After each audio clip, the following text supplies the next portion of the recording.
I'd like to welcome you all to the 21st 11/11 conference. In 21 years.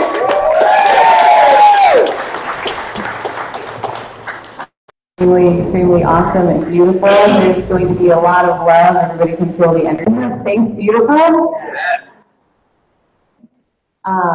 So I'd like to give a shout out, a thank you to Michelle Anderson.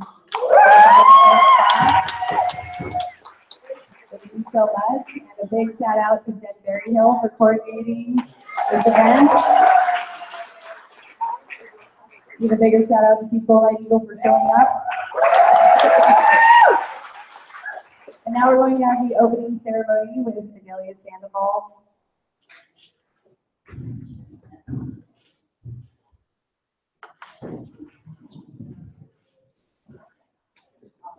Bobbie Jo. Oh, yes, and let's pay attention to everybody there on the live stream. Hello out there. Thank you all for tuning in. And now I'm going to pass the mic over to Adelia Sandoval. Young, welcome to this beautiful event.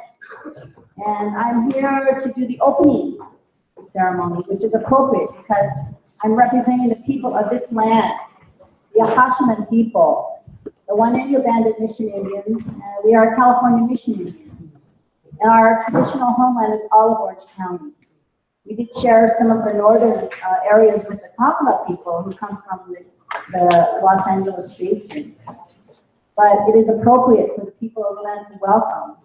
And so I'm so happy that my dear, sweet Michelle and her friends have the wherewithal to ask, because it is protocol, proper protocol. And I brought today a few things. One, I brought our tribal flag, which is right here for you all to see. And as you can see, the centerpiece is a star beam. And he or she, we all have a debate on that, represent the people in a very deeply spiritual way. The people of this land were extremely starstruck. And the reason for it is because the ancestors came from the stars. We have many star stories. I'm going to just give you one brief one about how we came to be here. The ancestors lived in the starry heavens. We didn't have physical form, but they had knowledge and wisdom. And this planet, this beautiful Kamayo is what we call her, a Makale in the spiritual. She kept calling them by pulsing. Her beautiful blueness was pulsing in the distance. And they saw her, and they knew that somehow she wanted something. She wanted them, their attention, which she still does today. She wants our attention. And so what they did was they had a council among themselves, and they decided, many of them, to come here. And so they came here. And when they came here, they did not land on the earth part, the dirt part. They landed right out here on the ocean. And when they came to the ocean, they suddenly took on a beautiful form called the dolphin, which many of you I know have this dear and loving relationship with dolphins. The dolphins that live out here have lived here for thousands of years. They don't come from anywhere and they don't go anywhere. They live here. This is their home. And so therefore, we know they are our relatives that chose not to become the sea turtle. We chose not to then become the two-legged, because there is that little story, you know. The dolphins were playing and they saw the sea turtle walk up on the sand, and they said, oh, I wonder what that would be like. Oh, because the sea turtle can come, the papilla, can come and play in the water, and the fathers know we can't go up on the sand. And so somebody said, well, we became the dolphin, we can now become the sea turtle. So some of them chose to become the sea turtle to walk upon the sand. And it was beautiful because they were able to get those little flippy feet, you know, that sea turtles have. And they were able to walk upon the sand. Oh, she feels so beautiful. Oh, they were so happy, but yet they could go and play back in the ocean. Well, then one day from a distance they saw the Saddleback Mountain. And those of you people who live in this area, you know the mountains here, the highest point of our area. And they saw that mountain and said, oh, I wonder what it'd be like to crawl up to walk up that beautiful mountain. I bet you if we got up to the top of the mountain, we could see forever. And so some of them chose to become the two-legged beings to walk up to the top of the mountain. So many of our relatives stayed as dolphins. Many of our relatives stayed as pakila, the sea turtle, and many of us became the two-legged. Now that is one of our creation stories, and I share that with you this morning to show you that we all have stars in our history. All of us do. And you would not be here if you did not have a star in your history. A planet, something above, the celestial beings. They're up there. And we have relationships with them to this day. And I know that my ancestors, we have evidence from people that still walk on this earth, on this land today. Right here in Laguna Beach, we have a whole communion of ancestors who sing and dance for people. Many people have not seen them, but every once in a while, some people will call me and let me know these things are happening. So it's very exciting. And now I just want to do an official opening ceremony for you, but I needed to give you that information. And so here we go.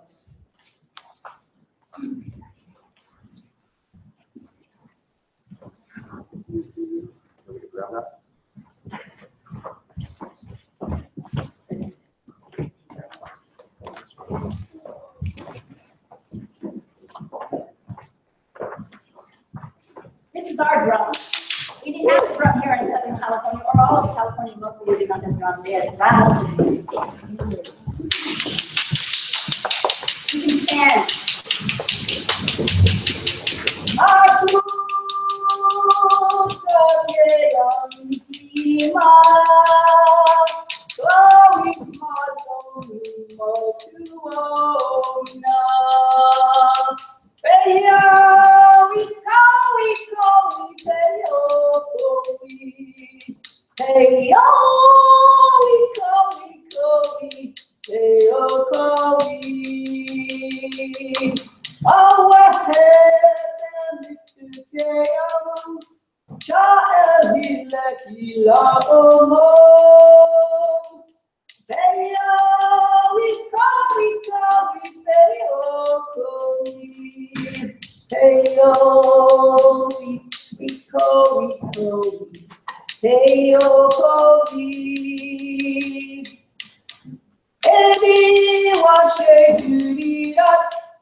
We call the sacred winds from all the directions, but we know that they bless us. They give us ability to breathe, and they help us to see how the spirit moves through all things. We always call our homeland first because it is the wind of the west. We are the Payoma Kowicham, the people of the west, and people know that we are related to the ocean.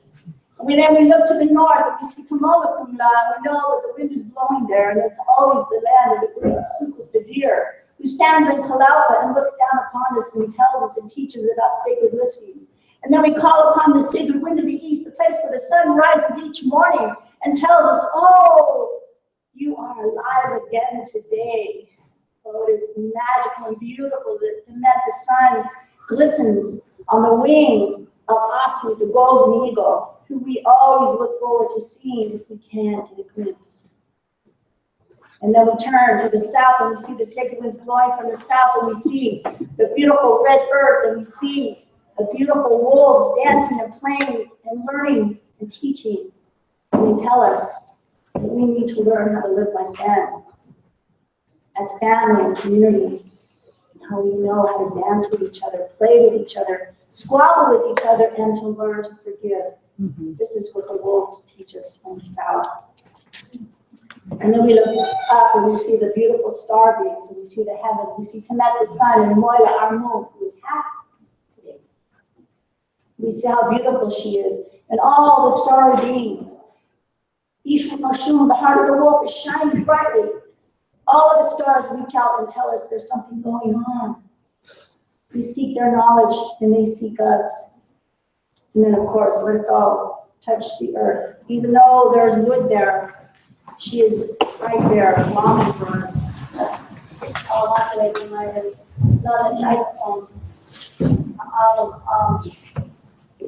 She is our mother, and let us never forget. She's longing for our attention. She loves us so much. She wants us. And so this is a beautiful place to come today. Even though we are looking up at the stars and we are learning knowledge about the stars, we also, when we do that, we are learning about her. She is our mother, she is our relative, and we need to touch her and to be more aware of her evermore. And then what it comes to me is to tell you this important thing. Well, no matter how much knowledge that we have, no matter how much we open books and we look at stars and we look up and we look around, no matter how much, if this doesn't make us better people, then I don't know what we can do. So hopefully, and I'm sure it will, this beautiful day, this weekend, will make us better people. And that's what it's going to be worth every second to be here with each other. My love goes out to all of you. My love goes out to my I call her my grandmother, Michelle, even though she's younger than me. To all of you, and to my visitors, my relatives. Bless each of you love. Touch that drum. You are literally and to am I forgiving someone that I need to remember? You. Oh, you. All the hard work. I got it somewhere because she didn't know the name of the tribe, but I really wasn't upset. Hashiman is hard to remember. Hashiman, Wanenyo, that is who we are. So bless all of you, and I'm so grateful to come to this traditional homeland. And I have this, of course. Of course. They're in the back of the room. They are acorn necklaces, because the acorn was the very essence of who my ancestors were. And just take one, each of you one, and there's more if we run out. And they're on my table and they're back. One at a time. We don't want to all rush there. Thank you, Adelia. And Gary, my Gary. Oh my gosh, there's so many good people here. My beautiful Mariah, my dear Cher, and Adelia as well. All right, God bless.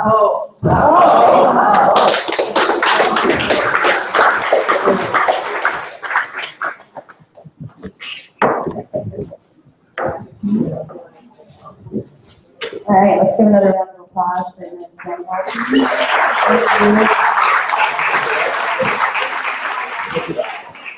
Thank you so much for that beautiful opening ceremony. Our first speaker for today is Shakara Tosha. She is a multi-dimensional being who speaks light languages. She communicates with star beings, with Sasquatch. I've had the privilege of being around her for several of her channelings. It's always a very, very amazing, beautiful experience to receive her messages. And we didn't think she was going to be able to make it out here, and then Spirit was like, yes, you are. She's here. So we are extremely excited. So everybody, please give a big round of applause to Shakara Tosha.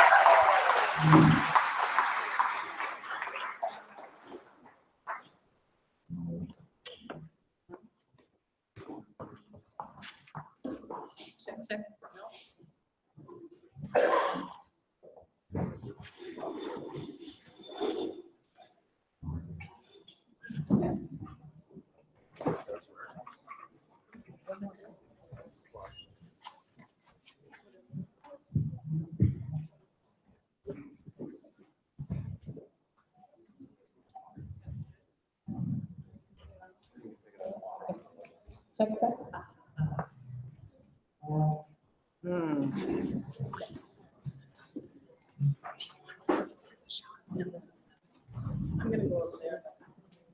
Good morning, everyone. I'm so happy to see all your shining faces. It's like a big family reunion, actually, especially for the new people. Woo! So, while we're setting up here, I just want to say, you know, this is a really sacred ceremony. And Chief Gold Mighty Gold is you know, carrying all these codes of understanding, and each one of us carries a code also. So there's no coincidence that we're all here, and if you're here, who's here for the first time? Wow.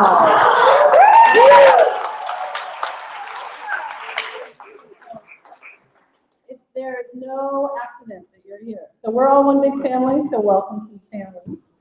And so my name is, my spirit name is Shakara Tosha, which means beautiful violet star woman, which I received from Chief Gold Mighty Gold. And the star people that I work with gave me the name Shakara Tosha about 2 months ago, and they said to walk with this name and the vibration will be a little bit different. So boy, things are happening very quickly. So, so I just want to speak from my heart, right? And whatever message comes through, for those of you who don't know me, I've been working with a lot of different guides, as Bobbie Jo said.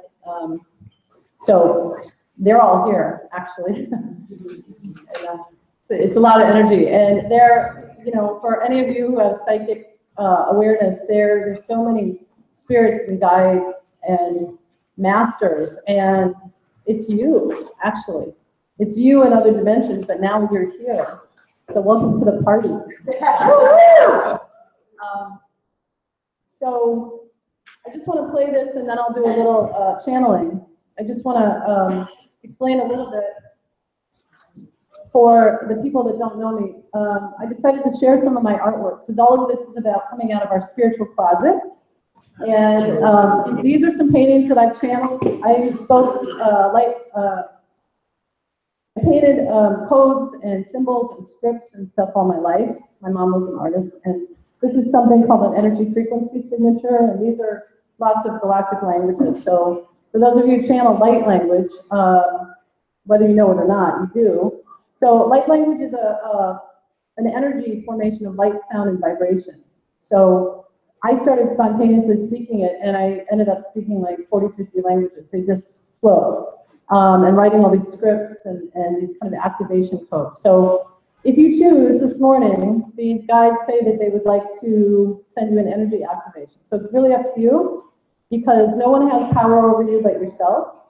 So if you'd like to receive a little boost this morning to get going for this beautiful conference, that I would love to share that with you. So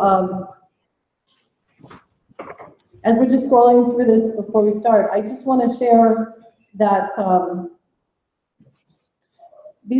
of our tribes are coming back together. So a lot of you identify with star people, elementals,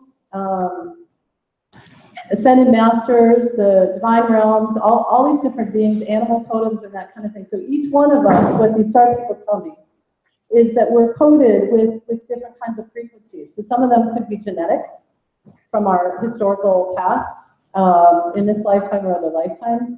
Some of us are walk-ins that are carrying different kinds of energy. Many of us, I think most of us that are attracted to these 11, 11, 12, 12, 13, 13 symbols are hybrid energies. So kind of mixed flavors, mixed months of energy. And so what the star people are telling me right now, especially from this point forward, this is such a significant ceremony. This is ceremony. We're in ceremony right now. And these codes, especially with 1111, these are trigger codes, which many of you know that work with the angel numbers and that kind of thing. And what's happening, as most of you know, we're in an ascension process. So December 21st, 2016, we shifted as a collective consciousness in Earth to the 5th dimension. And Chief Gold Mighty Gold mentioned December 21st, 2016, we've actually shifted to a 13th dimensional consciousness on this Earth. So we're actually on a high vibrational plane, but we are still experiencing 3D because most of the people in the world didn't get the memo.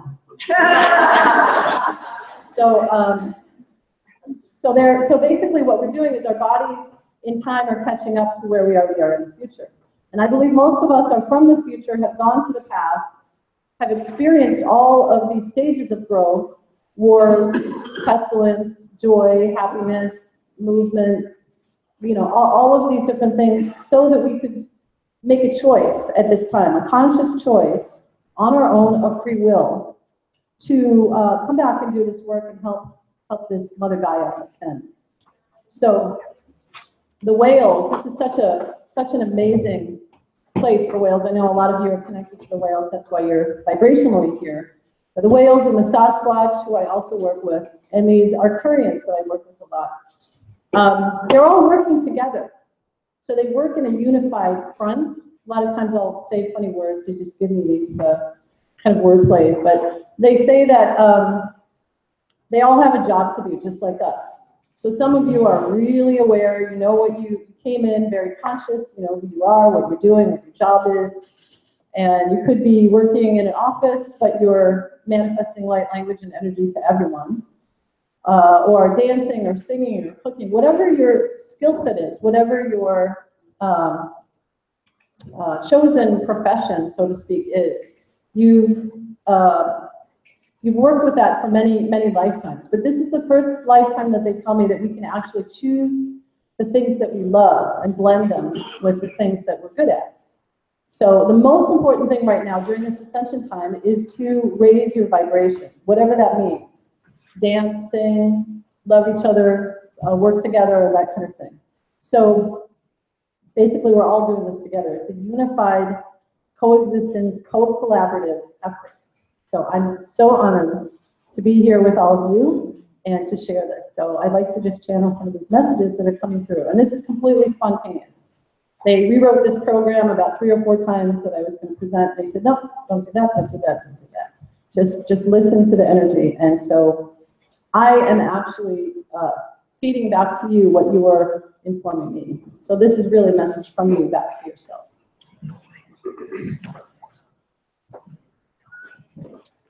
Let's see how this sounds.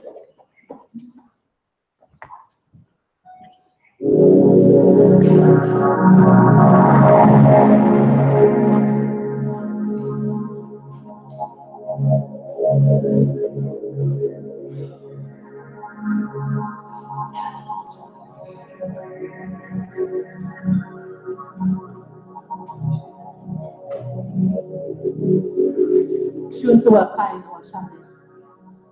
Asapura Pai Toshi, Musama,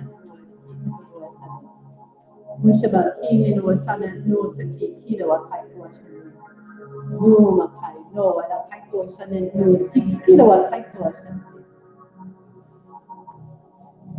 They say, welcome home, welcome back.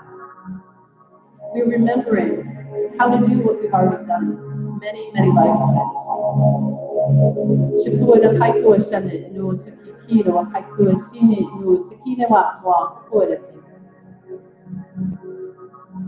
So we've come in physical form now to embody this spiritual dimension, this galactic energy in our physical form completely. So this time is about a blend of physicality and terrestrial energies in full form in our body systems with each other and together with Mother Gaia, and bring in these other star galactic energies, but we're actually bringing them through from the inside out.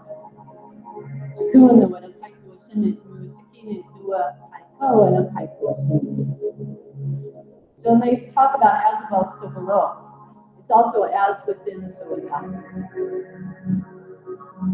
Inside your body, you are coded with every code of existence. All these star seeds work together. So your DNA, your photons in your body, all the cells, all the neurons, everything within your body system is fully equipped to be able to not only handle and translate this light energy that's coming into the world right now, but to transcend it in your own way.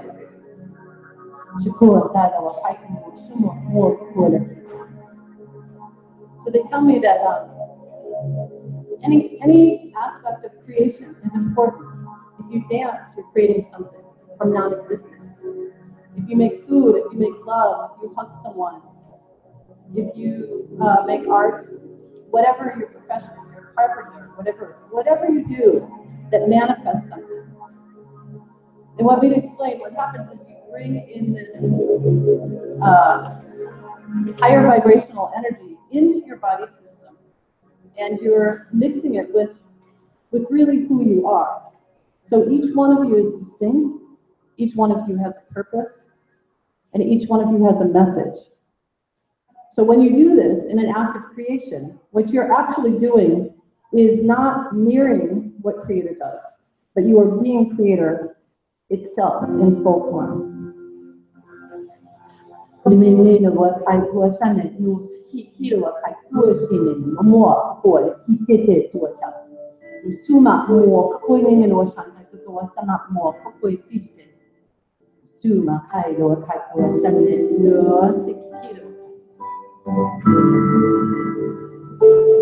part of this ascension time that we're in right now is this blending of the masculine and feminine, which I know many of you work with. So it's not just a divine feminine energy that's activating the women, it's men and women. Inside of our body systems, we have both dynamics, positive and negative. Our bodies are electromagnetic. What's happening? They say it's very important to understand this ascension process so that you can actually drive your own ship, your vessel. This is the Holy Grail. This is what we've been looking for. It's right in you. It's around you. There's no difference. There's no separation in anything.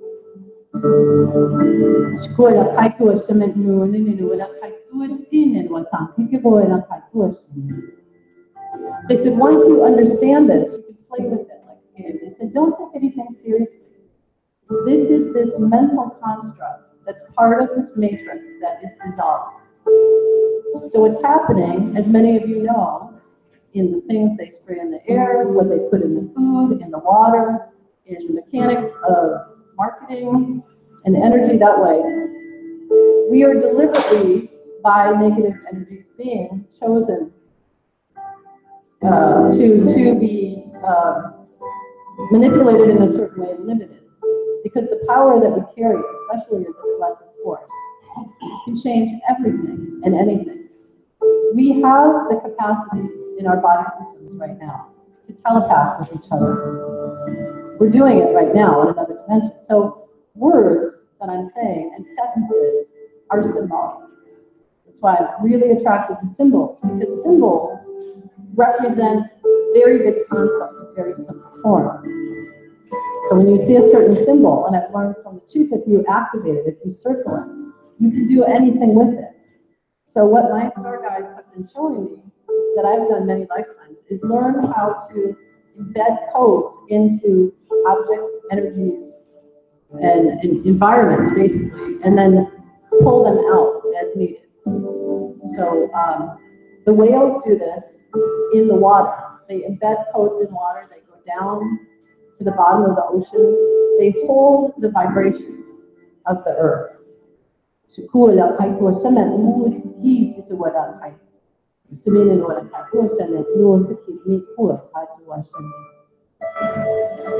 whales have a very sacred responsibility to keep the earth in balance.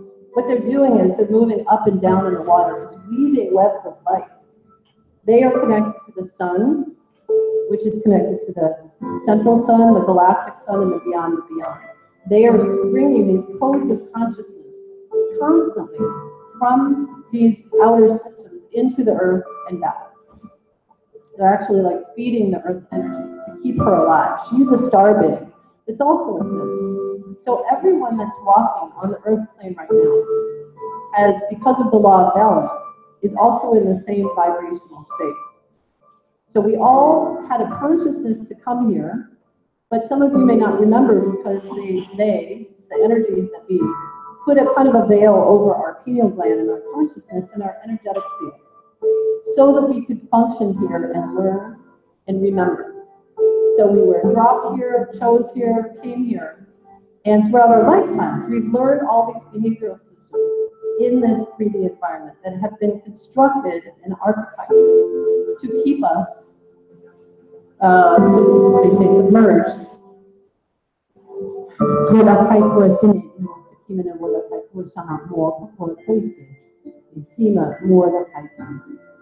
So it's really up to us because it's a free will existence here. This is a free will planet, and the Arcturians that I work with talk a lot about the understanding of free will.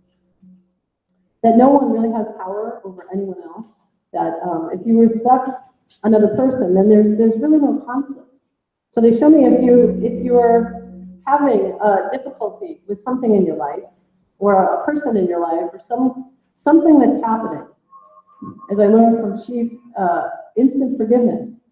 Thank you very much. I'm sorry. We'll get it. We'll move on. Because what happens is as soon as you put meaning to something, as soon as you judge a situation, you actually get stuck in time. And what happens then is you go back and you try to repeat your story. You go through years of therapy and try to figure something out, but you're doing it mentally.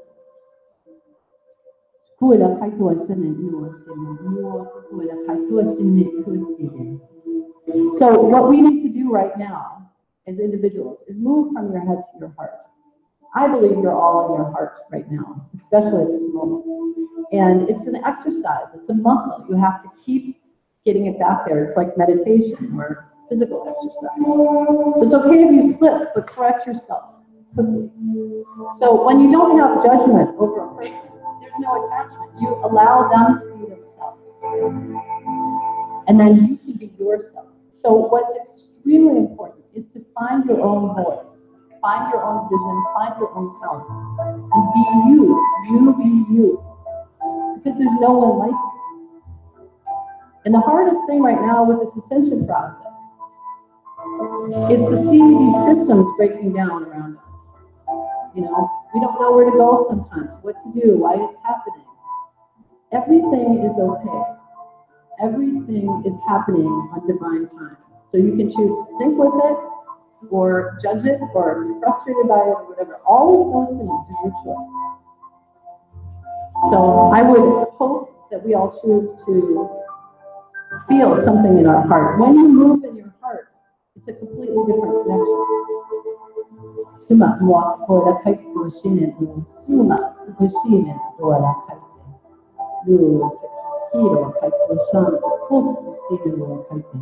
So the whales show me that when they move from their heart, they're living in their heart all the time. And there's a consciousness in your heart. It's very different from your head. When you're in your mind, it's a mind of duality. So our brain is split into two hemispheres so that we can actually rejoin it back together. So the Sasquatch tell me that they have they're what they call ancient ones. They have one unified brain because they live in unity as opposed to duality. So, you know, your third eye, your pineal gland is imprinted there by the cyclopeans to actually help you resolve this dichotomy, this difference in ourselves. So it's pretty simple. We have all of the gifts that we need. Question is, you have to find a purpose. And this is the journey that you do alone. But that is why we come to these gatherings, to get support and love and understanding and encouragement. Because we already understand this. When we go out in that world, it's outside of this room, outside of our pods of friendships that understand these ways. It's very hard, it's very dense. But our job now is to go out there and carry this light. So my job is to just creatively inspire you to remember how to do that in your own way. So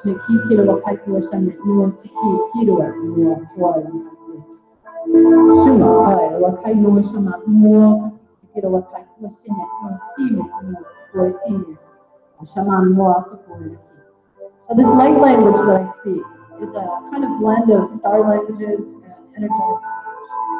You say when you receive it, it comes as a coded light sound and vibration. So I've been shown that there is a universal language that we all understand.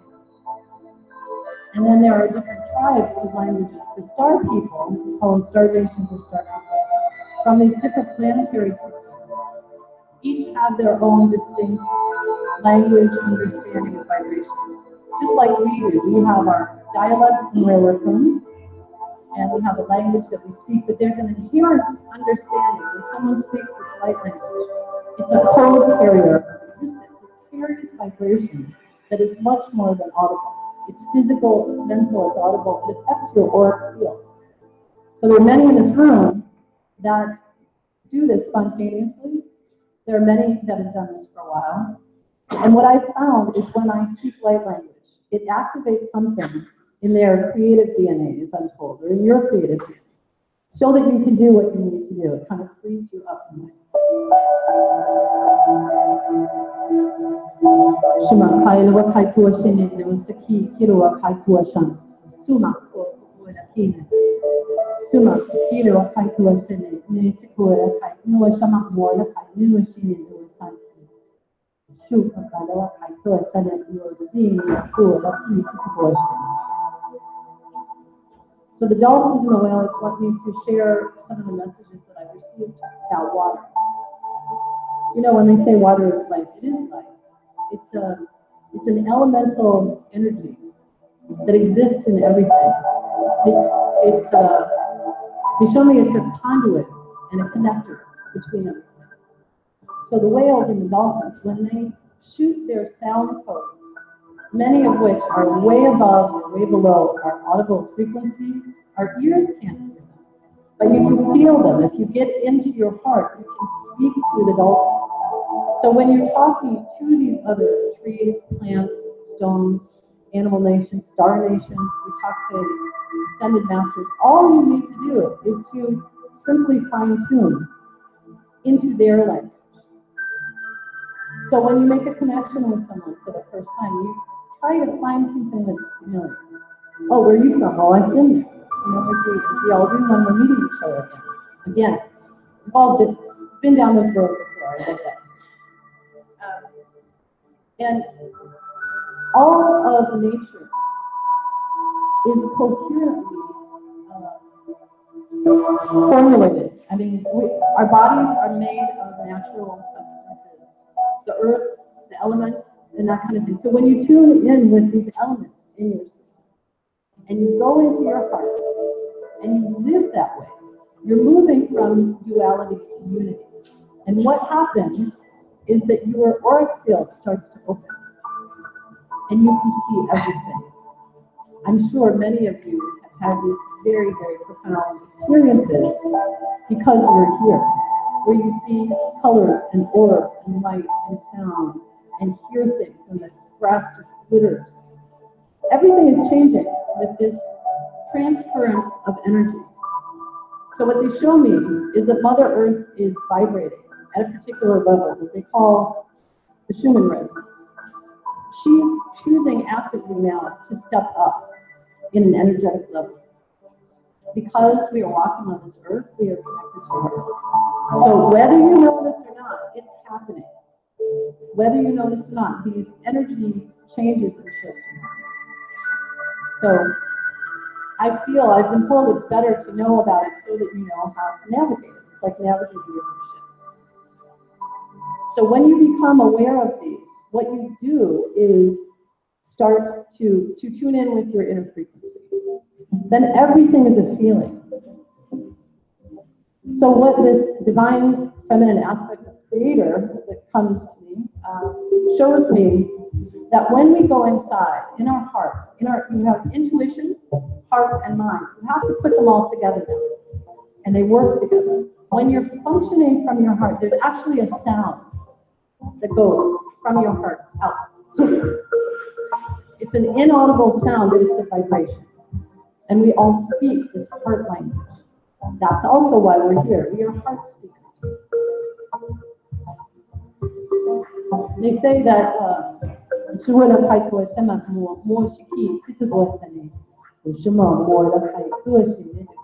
what's happening in this matrix system right now, the reason these things are breaking down is because they're no longer of service to us as a collective. So the banking system, the politics, religion, everything. Society as we know it is shifting, but it has a very important process. It's going through a change. Anytime these big changes happen, which are cyclical, 26,000 years, 150,000 years, every 2 million years, big time cycles. There's a bridge of energy. So we are straddling between these two realms.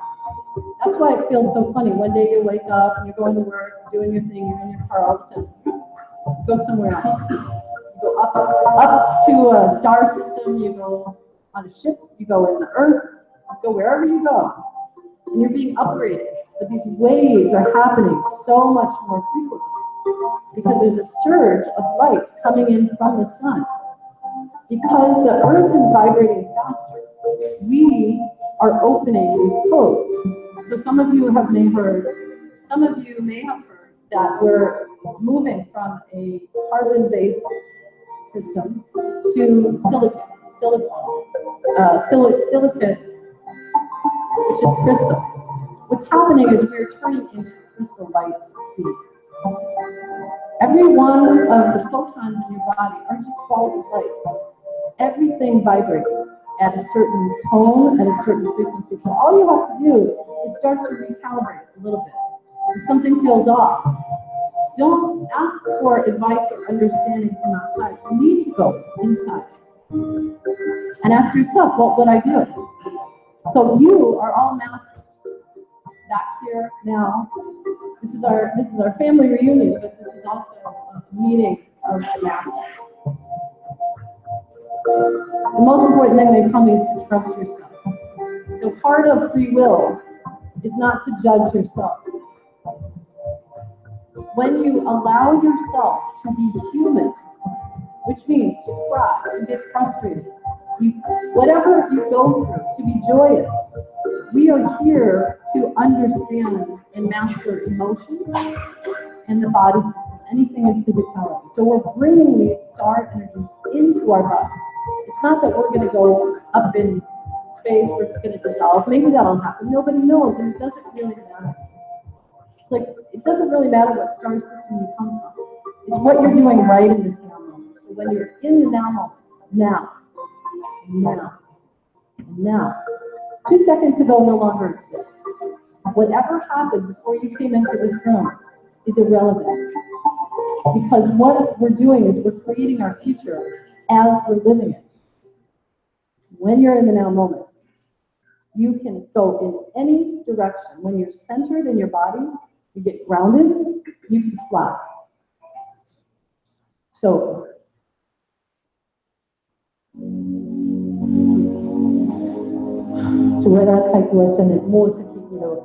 they say tap into the waters of your existence. So water flows like feminine energy that we all have, male and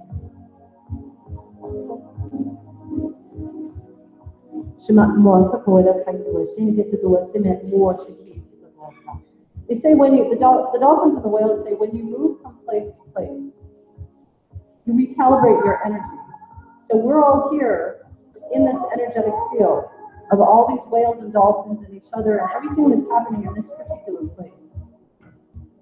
They show me one really simple way to do this, a tool, a technique, is to drink the water of the land that you're in. Because water carries information and memory of everything, of all existence. It's basically like downloading everything very quickly, of everything that happened in that realm or that area. And when we were in Serpent Mound in March, and we did a water ceremony with the grandmothers, they talked about and shared about water and memory. So you can embed meaning, message, whatever you need into the water to share it with the world. So you don't, if you're an activist, that's great. If you stay at home and smile and vibrate and make somebody's day, that's all you need to do. None of this, there's no plan, because what's happening is we're creating our own blueprint as we're moving forward. And that's why it feels strange. That's why this time is really strange because there's no plant. We are free fall. So the dolphins say, if you go on the dolphin boat, that's a beautiful thing because they want to meet you at their level. If you can't, they're saying to go to the water, put your feet in the water, say a prayer in the water. One prayer, you're showing me, like the Sasquatch showed me with the sap of the tree. Take a drop of water, put it on your third eye, put it in here, here, and here. You're carrying the message of the water of the oceans with you wherever you go, even if you take a shower afterwards. But you can also say a prayer, one drop of water, and give it back to the universe. One prayer changes everything. Shema kai kuala kai tua sheme mua sakikilo kai tua sheme de sipuala kai tua shema mua. Shina no wasama kuala kai tua sheme nusa mua kuala kai tua sheme.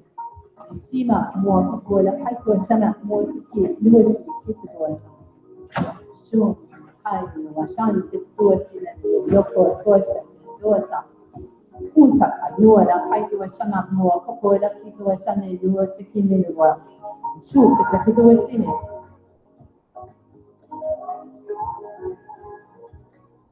they say if you want to be free, just be free. When you get stuck, just shift your consciousness. It's very, very simple. And play. Dolphins love to play. They jump around, swim around, swim. This is a cosmic sea that we're in. We look like individuals, but we're just blending and moving and swimming and dancing. So make your choice and live it fully. And they said, what's happening with this ascension time is all of this artificial intelligence and technology and that kind of thing is intended to strip us from our divine nature. When you eat healthy food, when you love people, when you give of yourself, to be of service to other people, you're always provided for. Everything opens when you live from this energetic perspective. So trust yourself. Many of you know, almost all of you are my friends, and the ones I don't know, you are also my new friends. I would like to offer one last light language message. And this is for you.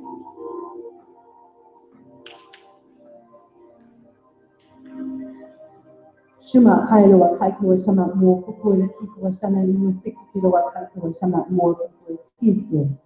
Shuma Kailoa Kaitoa Shama Mo Kupola Kaitoa Shama Music Kiloa Kaitoa Shama. Shama Mo Kupola Kaitoa Shama Mo Kupola Kine Shu Kaitoa Shama Mo Kine. On Shama Mo Kupola Kaitoa Shama Mo Kiloa Kaitoa Shama. You Shama Mo Kiloa Kaitoa. No sakit tu sama no sakit tu lewat itu. Syukur no sakit tu sama no lewat itu sama. Semi no kuat kino sama. No sakit kino sama. Lewat itu sama no sakit lewat itu. No ni on sakit tai no kuat sama. Syukur lewat itu sama. Syukur itu sama. On sama kuat. So thank you so much for letting me share that. And I want you to know that I have a table in the back, if you'd like. I'm doing mini light language sessions that are affordable.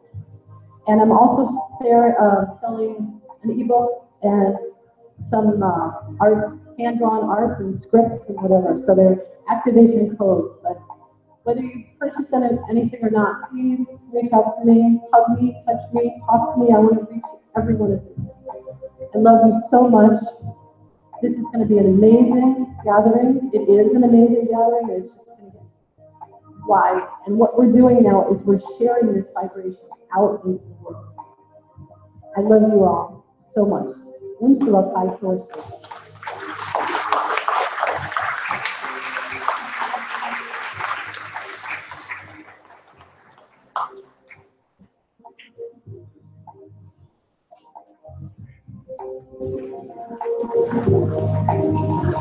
All right, another round of applause for Shakara Tosha.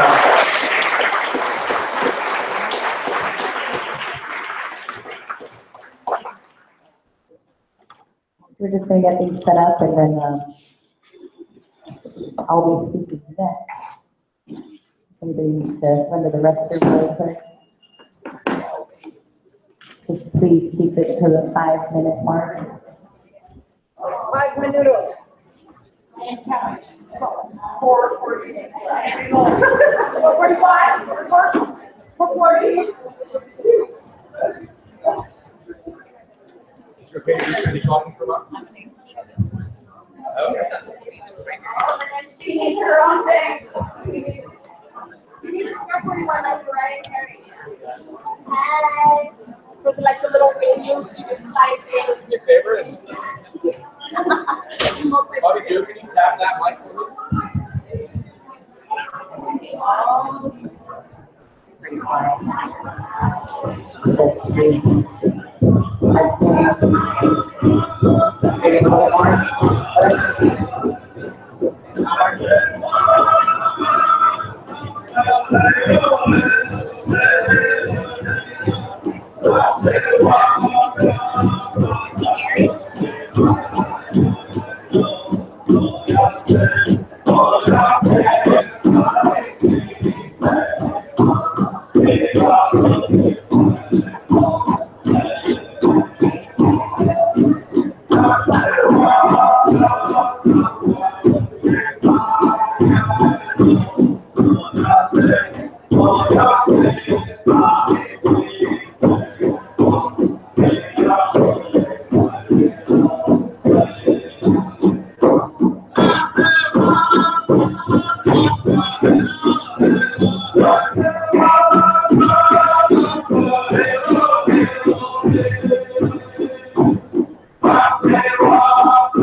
Just like this.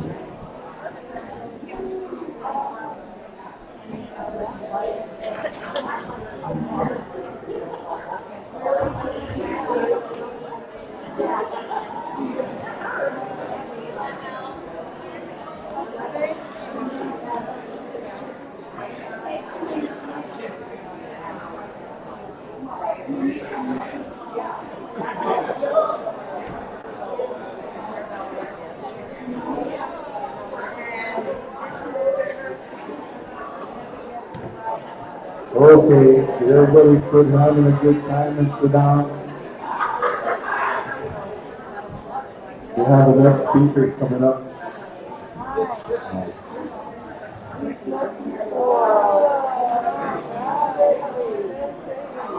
All right, you gentlemen.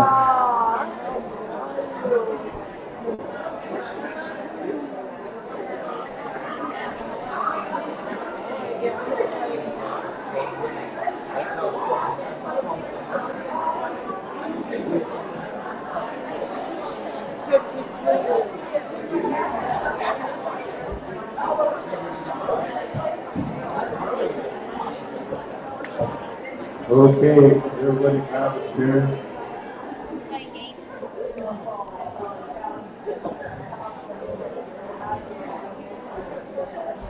I want to thank the singers for your songs. I am 50 Lord.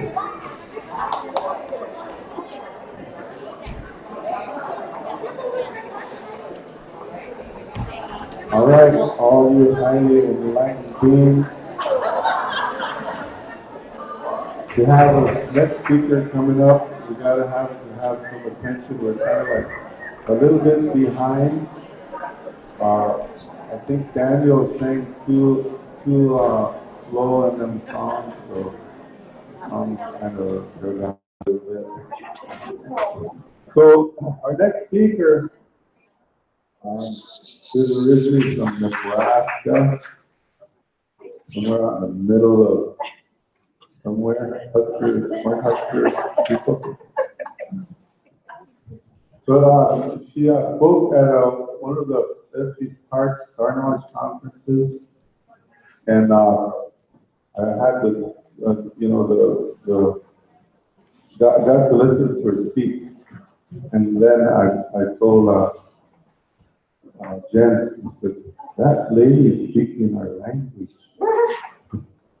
Did you get her to come and help us MC? To help us MC first. So anyway, she's over here MCing while I'm talking over here.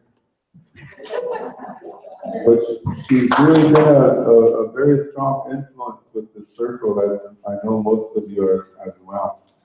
And I'm also glad to see some of your faces once again. Just some of your faces. Yeah, just some of you.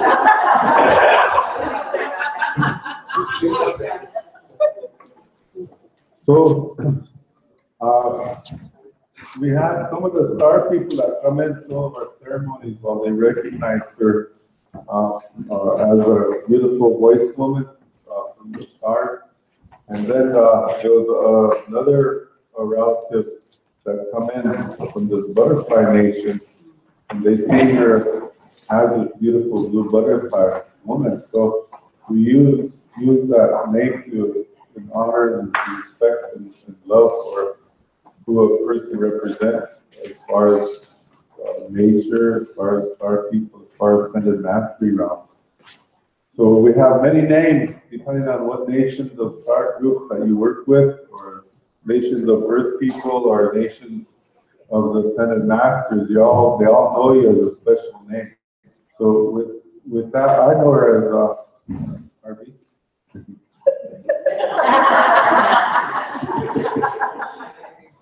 Yeah, this is her son Wesley. He comes up here.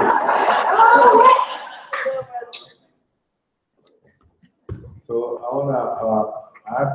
She has a healing center over in Golden, Colorado, called Mystic Healing Arts Center, and she does a lot of work there, Reiki, massage, and name it. Same type of work that you do. Also does channeling work and all this.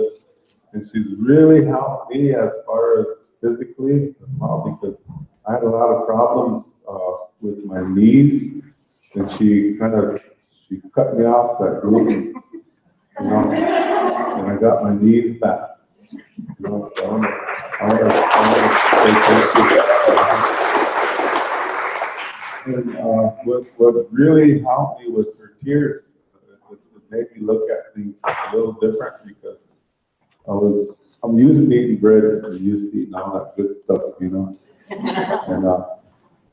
And anyway, one day, we had breakfast, and somebody fed me a little piece of a pancake, and she got disturbed with that.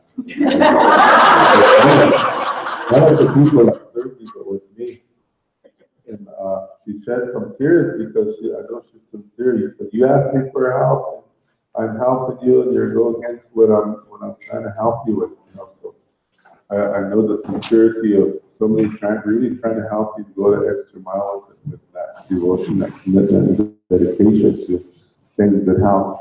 And she's been working with water and learning about all this kind of stuff that will, as you know, it's really important to us as too late.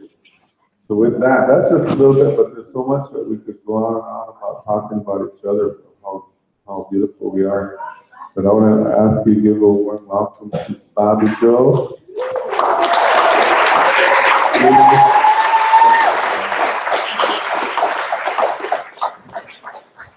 Thank you.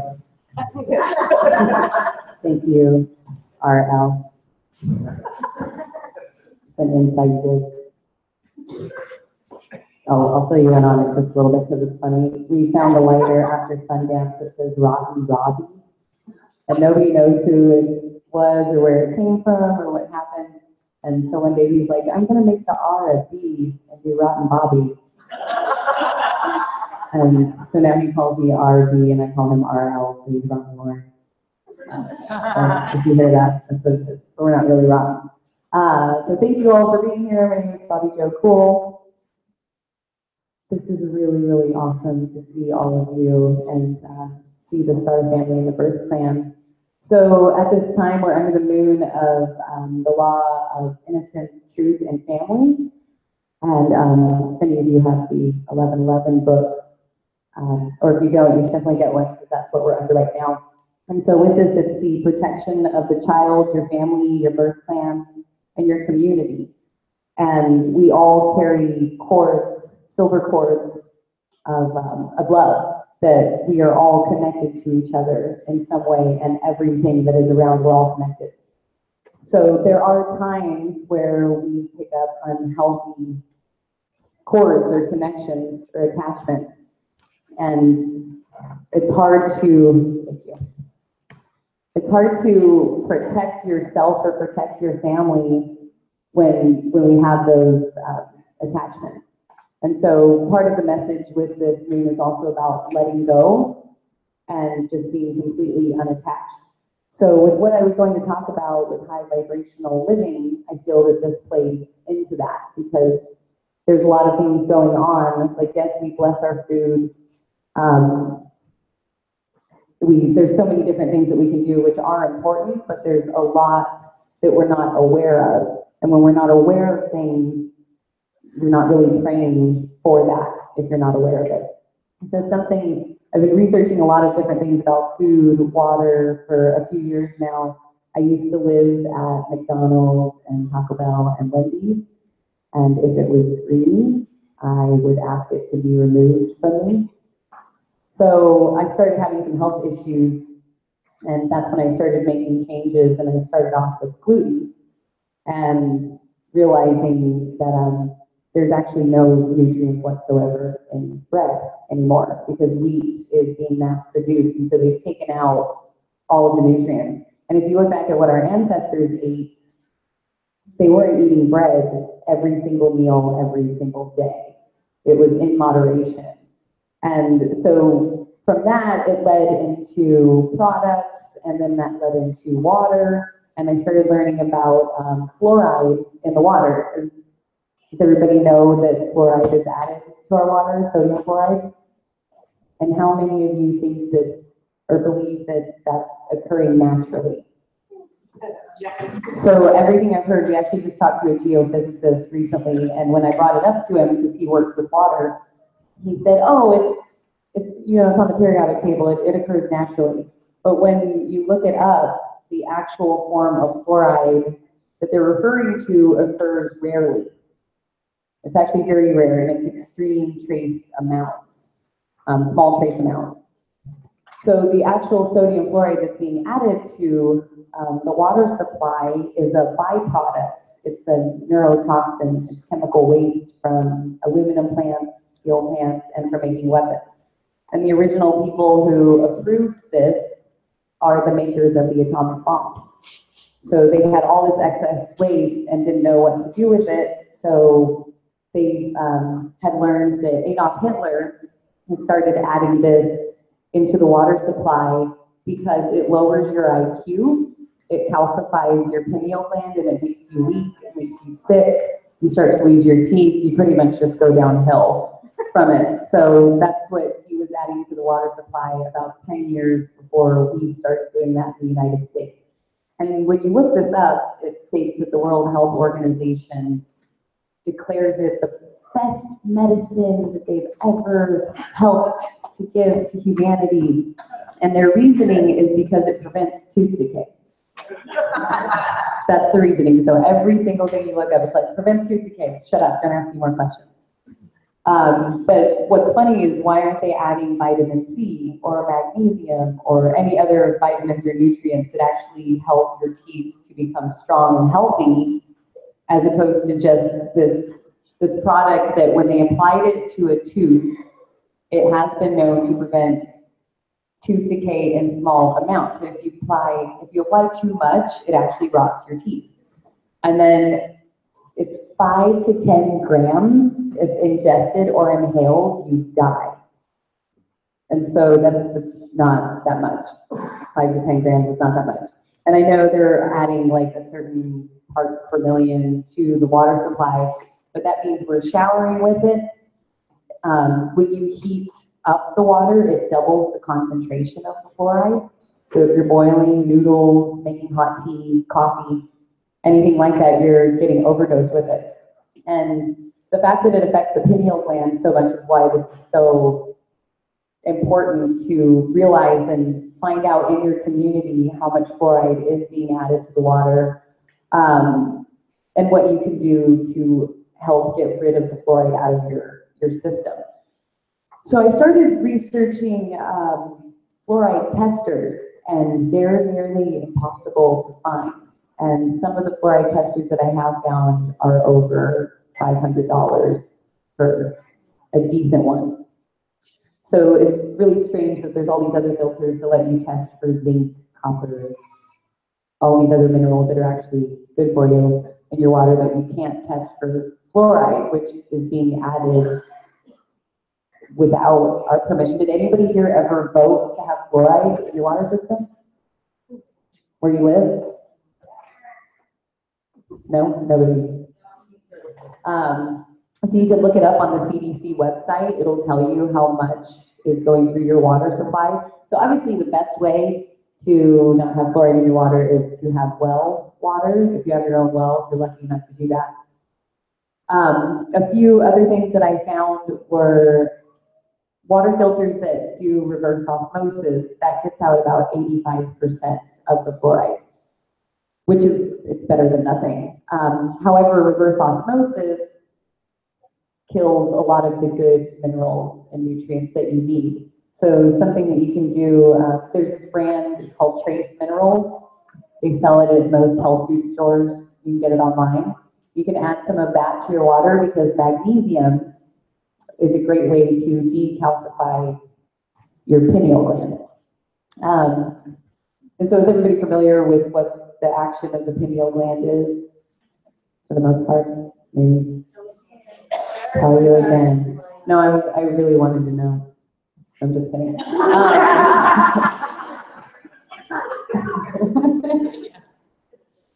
So it's a producer of melatonin, and there's so much controversy now with insomnia and people not being able to sleep. And it's messing up the circadian rhythm when the pineal gland is calcified. And then it's also connected to our third eye, our intuition. And what we all do here, and the reason why we come here, is to expand our intuition and expand our spiritual side. And because we all know that we know what we're here for. We know it's more than just going to work 9 to 5 every day, retiring and staring at a mountain. It's not what it's about. So to live with the highest capacity and really experience all of the beauty that's around, we have to keep that open as much as we can. So some other things that help to decalcify your pineal gland are apple cider vinegar, vitamin C, but not in the absorbic acid form, and so like garlic oil. We just got some garlic oil. You stink for a while, but you don't notice it after a while. Other people might, but you will. And it's good for you, and it keeps the vampires away. So garlic is a great way of getting natural vitamin C. And you can do your own research and start looking at natural ways of getting vitamin C. So with my plan was to get a filter and be able to test it like as we went through and prayed with the water, because I don't know if Dr. Emoto, I know it was just testing or seeing the formations in the water. I haven't found anything that says if all the harmful chemicals were gone out of the water afterwards or not. So if anybody knows a way to get an awesome fluoride tester, please keep me posted and let me know, and we can continue that experiment further. Something else too with the fluoride was looking it up. So it's guesstimated that 214 million people in the United States are drinking the fluoridated water or benefiting from tooth decay, as they like to call it. And it has helped 25% over 40 years, or maybe 60 years. I think it's since the 40s. So it's really not a high percentage at all. So then I was wondering who pays for this? Like, where's it coming from? And so all they state is that it costs on average $1.04 per person per year. That's $214 million a year since the 40s. I'm sure it was a little less on the people back then, but who's this? Like, where is this coming from? Especially when nobody in here asked for it, not one person. I looked up in Laguna Beach, and Laguna Beach was 0.7 parts per million. So they added, thinking it's beneficial, and that they're really, really helping humanity to save their teeth. Yeah, it really is ridiculous, and people get very upset when you talk about these things. So I've been talking about it for a while because I noticed on the back of my toothpaste one day it says, if more than a dime size is swallowed, call poison control. You're brushing your teeth with it every day, and how many people have kids that are like, come on, take on the toothpaste, have fun with it, brush your teeth, it tastes yummy. It's really harming the kids too. And so this is where it comes back to the law that we're under right now, with protection for the child, the family, and the clan. It's up to all of us to make decisions and do what we can and do our part to get this to stop. I don't know if it's the whole state of Oregon, but a large part of Oregon, they don't allow it anymore. So it's possible to get it to stop. Yeah, you just have to get enough people together and enough people in your community. And something that I've learned too is when if you're trying to educate people or get other people to know about this, instead of saying like, this is happening under our noses and getting upset about it, you're just going to turn people away. So something that would be better would be like, did you know this is being added to the water? Like, isn't that weird?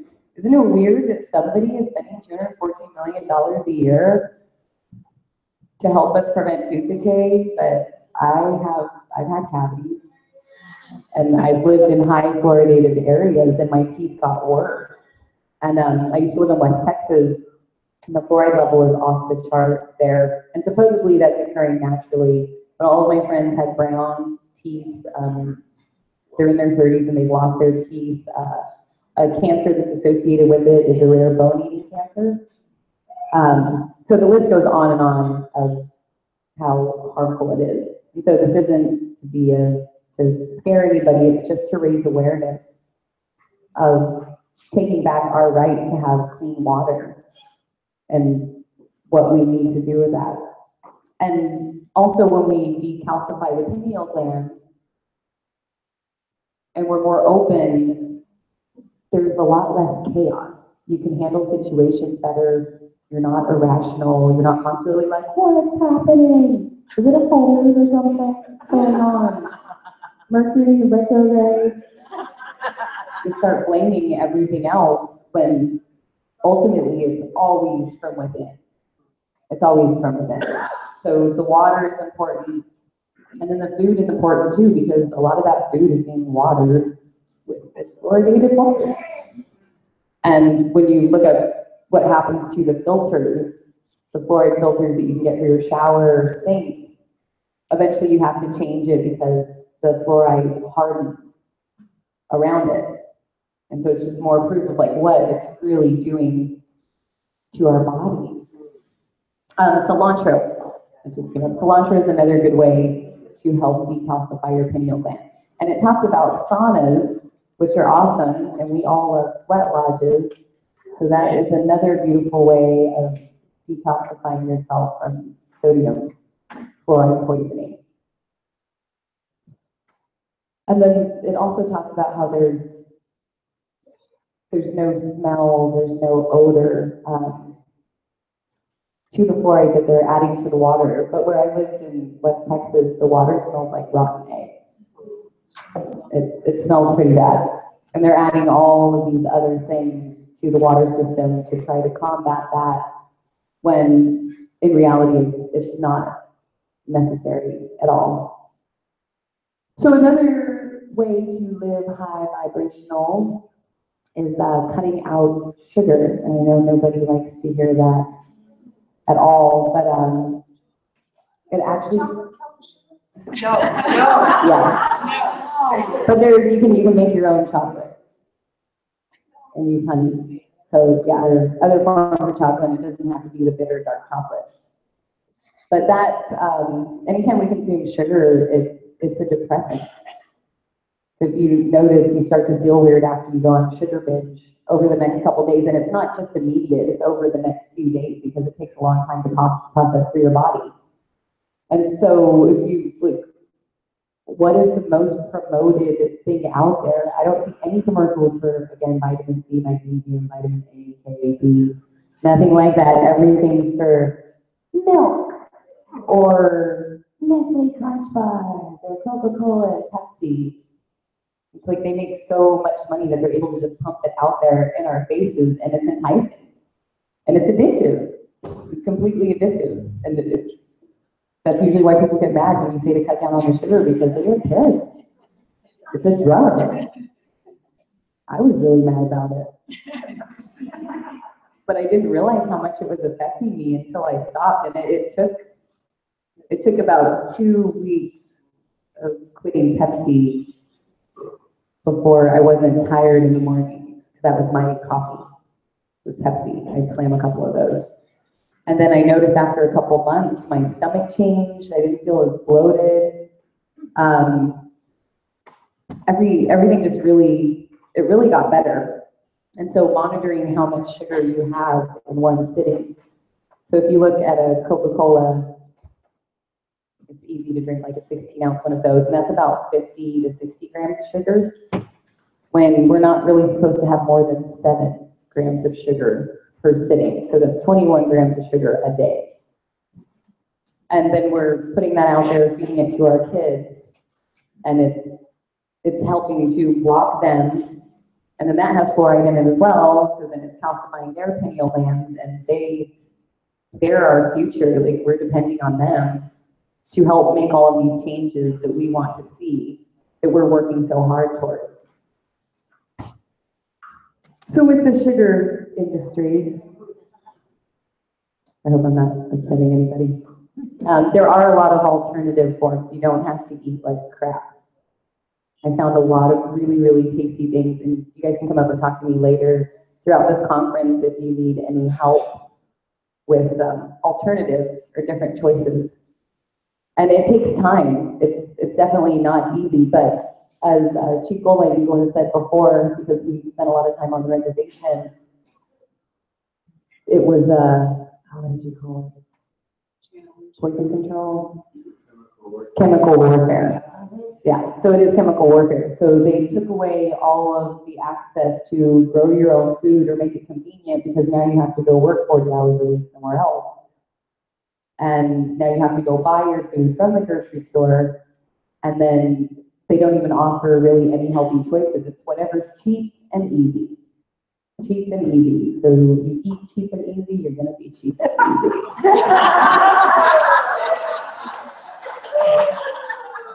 So whenever you walk into a gas station, it's like, chemical sex farm.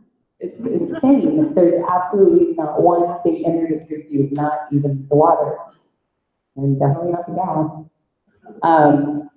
So there's absolutely nothing in there that's good for you, but on the reservation, that's like all there is.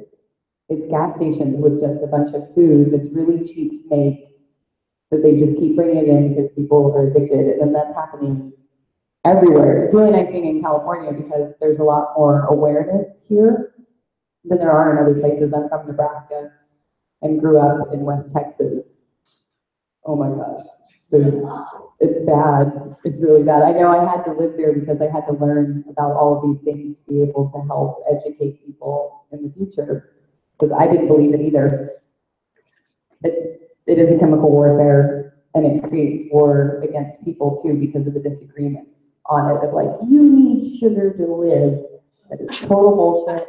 That is not true. And whoever said that is completely lying, and they probably work for a sugar company.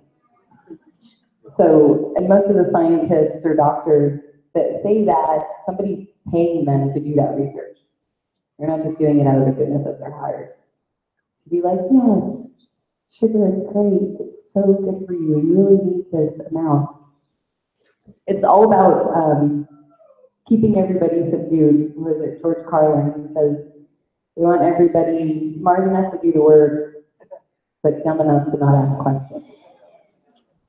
And so if we don't start questioning these things and really looking at all of this, nothing's going to change. Nothing's going to change. It's going to stay exactly the same. There's going to be all the nonsense that makes us upset, and then we go back into that mode, and we feel upset, and then it keeps the cycle going. When just one person taking care of their body can put off that energy to another person, and then that continues, and it's all back to love. There's no anger, there's no chaos, there's no fear, because it all comes back to fear too. Everyone's so afraid of their family member dying from some illness or being sick. And now I think the cancer rate's like 1 in 5 or something like that that gets cancer. My dad bought cancer insurance. I was like, no, you don't have to get cancer, right? Like, there's steps to take. There really are. And it's not like it just comes up, because every single person has cancer cells in their body. What are you feeding it? What are you feeding it? And fear and emotions, all of that stuff plays a big part too. It's not just the food. But a lot of times we'll eat a bunch of junk food because we're in fear, we're sad about something, and so then it's comfort food. And so it's comforting the cancer, it's not actually comforting our bodies. Oh.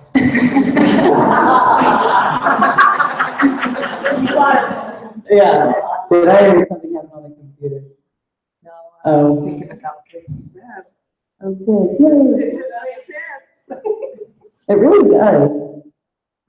So we've been pumping up on a lot of magnesium and garlic oil. I'm sure Chief Goldlight Eagle hasn't consumed so many good things in his life.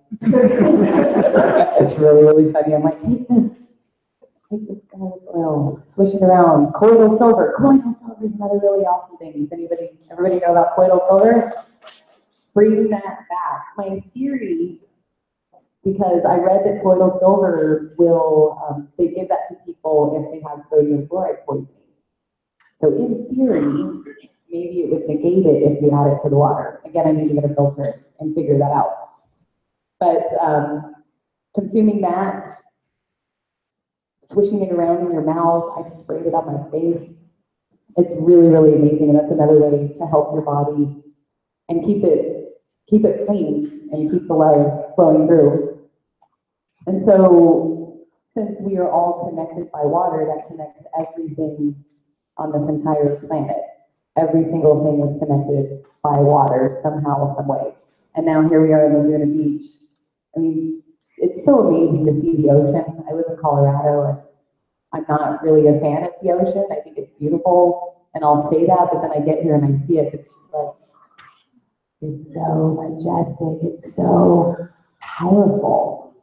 It really is so powerful and so beautiful. So anytime you go down there and you put your feet in the water or your hands in the water, send love into the water, because those currents are taking out any negative energy that you have. And then it's up to us to send our prayers and love back into that water to keep the energy flowing. And with that, that can help clean up the ocean, get rid of all of the Fukushima stuff that's going on. And the ocean's gonna be fine. It really is gonna be fine. The whole planet, it's gonna be fine. It's us that we need to worry about. And it's not worrying about your neighbor, it's worrying about you. And not even worrying, it's just taking care of yourself and really going within and finding out what you can do, what I can do to be a whole person. Because when you're a whole person, WHOLE, that is the greatest gift you could ever give to humanity. Because you're not projecting your stuff onto other people. You're not putting out that energy or putting the blame on someone else. And so it starts from within, and it starts with the water. We're made up of over 50% water, so it's more than half. We have to keep that flowing and keep it purified. And then with the food as well. And then with self-care. Anything that you can do, if you don't like massages, just go take a walk or go lay down somewhere, just be. And if you're feeling stressed, you can take 3 slow, deep breaths. And if that doesn't work, take 3 more. It will work. It will work. But we'll resist it. We'll be like, no, I'm not gonna breathe. I'm not doing it. We all do it. I do it too. Multiple times a day. But it's getting easier and easier. And then you just know, you get to that point where it's like, I don't have to feel this way. I have the choice. I don't have to feel this way. And me feeling this way, everybody feels it. The water feels it. The plants feel it. The woman at the grocery store feels it. You can tell when you see someone walking down the street. You can tell if they're happy or not. Or when you ask somebody, how are you? Do you really care how they are? Everybody just wants a response of like, I'm fine. I'm good. Everything's great. So when your energy is happy and loving and coming from a high vibration, because you're living at your highest capacity, that is making the change in the world, because that's spreading that energy to the next person. And even if they're not quite ready for it, it's planting a seed. And the seed is there and it will grow, and everybody is on their own path, and it takes time. It's not like everything has to change tomorrow. It'd be great, but what good would that be? If it was, we're here on a mission. We're here to learn, and we are here to grow, and we're not here to figure it all out right now. But it's so much more fun when you can receive the messages and guidance through spirit from being at a clear state with your mind and with your heart. Because then there's all these awesome synchronicities that come up all the time, and clues being put together. If you're on some mystery show or something like that. It's really, really exciting. I love it. Who loves synchronicity? Yay! 2 of you. Yeah, synchronicities. I guarantee you, after I made all of the changes that I made, and each person has to make their own changes, things started opening up, and I felt that my growth just skyrocketed. It went to this extreme level of a place that I had always hoped for, but I didn't know truly existed. And now it just keeps going and going, and I know it's not going to stop. So a really good thing is to check out what your ancestors ate. Like really go back to what grew native from where you're from, what's in your DNA. Like, what is it? And you can find it. And I know it's hard to grow gardens and do all that stuff, and we're doing all these other things, but there are so many companies out there, like Door to Door Organics, or there's a bunch of places like that will deliver the food, and there's a lot of stores that are local that you can support and vote with your dollar. And even if it seems a little expensive at first, last I checked, cancer was like really, really expensive. So there's so many steps that you can take to work towards that path and to help. It helps everyone. It helps as a circle. It helps the whole. And then love. It just brings you all back to love. When you love yourself and you're putting that in there, the food, that water, and like really loving it, there's nothing. We're all limitless beings. I know we can all levitate. It just hasn't happened yet. So maybe by the end of this weekend, if we're lucky, somebody work on that. That's what I came here for. Yeah, we've already got the telepathy night. She came for the levitating. I'm here for the 7 o'clock levitation. But really, I think we could all fly, but someone told us we couldn't, and then we've been dumbed down with all of this other stuff. Just keep a repetitive cycle of crap going. And it doesn't have to be that way anymore. So I will be teaching a meditation later today, I think at 4 o'clock. The meditation is going to be cellular memory release. So we carry memories that go back lives and lives and lives that are ancient in our system. And so these messages came through from Ascended Master Thoth to have crystal singing bowls, and then the meditation is channeled. It's different every time. It's whatever we're supposed to work on. But we will be releasing a lot of the old beliefs that have helped us in the past, but are not serving us now. So we can help release those old beliefs, old patterns, old memories, give gratitude to all that they have brought, and then open up a space to fill back with love and to bring in the new information that you are all here to receive, because we're all here to receive it. And there's so much awesomeness, and I would like to say thank you to each and every one of you for being here. And it's an honor to be the MC and be part of this beautiful family. And I love you all, and I'll be seeing you a lot. Thank you.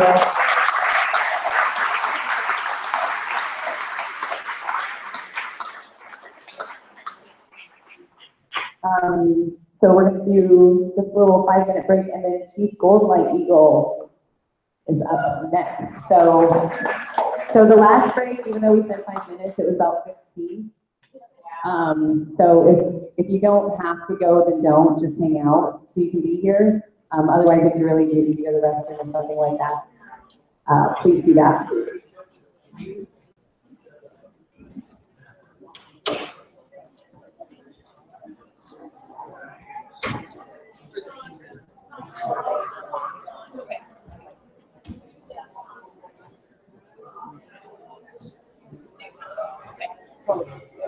I just figured it might be good to.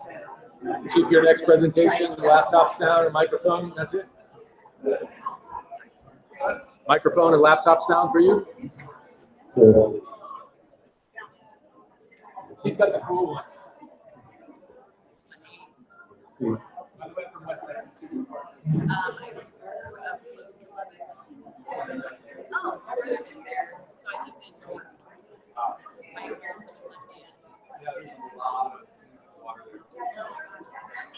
Who's the Mesa? Check it out. I threatened to make things very vocal, very crazy.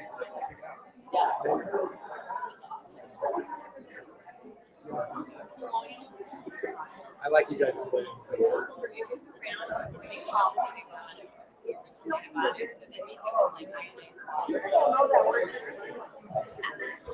And then the silver and my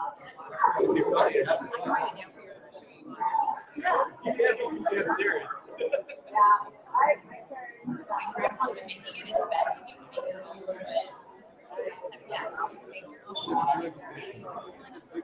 The benefits, there's all over my grandpa. He's 95, I was surprised.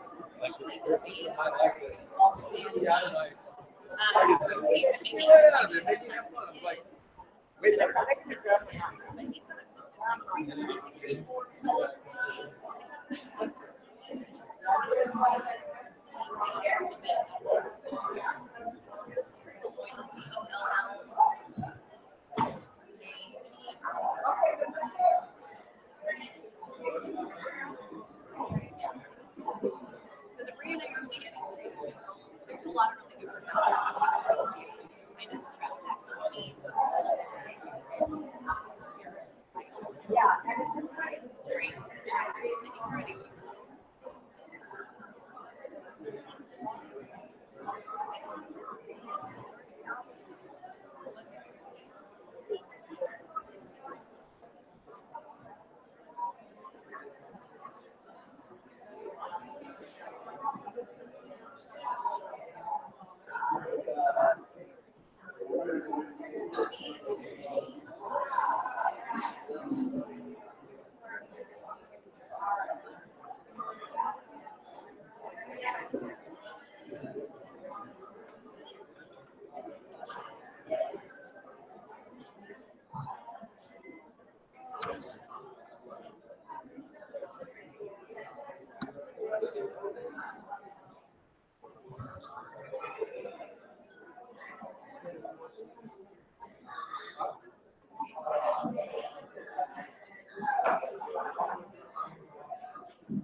my mama. For today, huh? Video thing. Yeah, I'm the baby. I saw Jim. He ran around a second ago. Yeah, he always running around. I'll find him. I want to give you information. I'm trying to find you. I looked at under Oh, wait, shit, I'm trading. Oh, I'm not. Yeah. So go. Yeah, watch it. Go there now. I'm thinking mine doesn't see that. You're all friends. All friends. I thought you put my hair on it.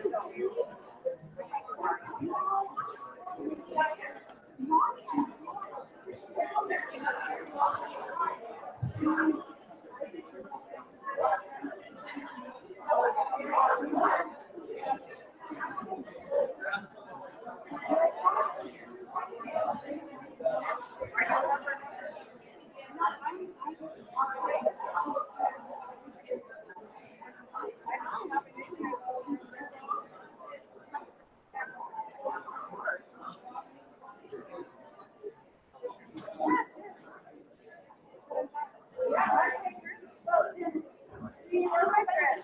So see, look here for me. So I can do that. I'm like, yeah. So I could have, yeah, that's me. And that's my information to the classes. So yeah. I don't know if I'm in here, but I know it's, yeah, you're my friend. Yeah. We all got things to be wrong. That's why I don't want to.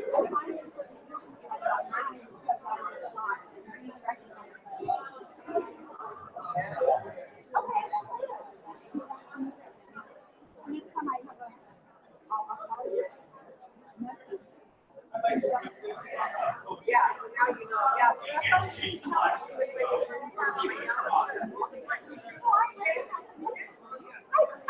I know, I could have known that. Okay, I just are starting an altar. So that's going to be right there.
This pyramid up here where you can help enhance your lung.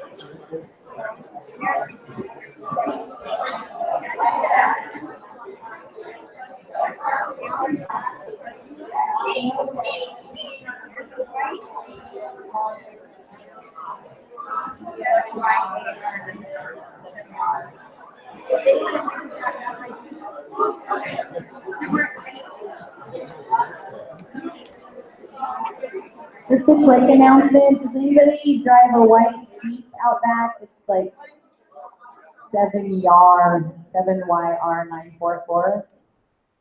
A white Jeep. We're trying to find a place to put the food trucks.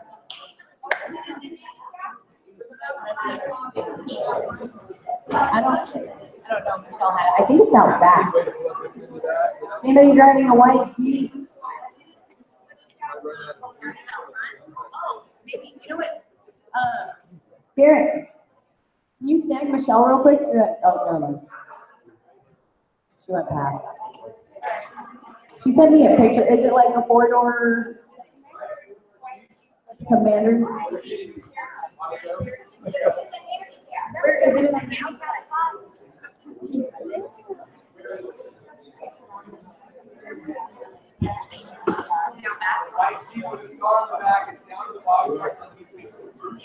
That's not the handicap spot.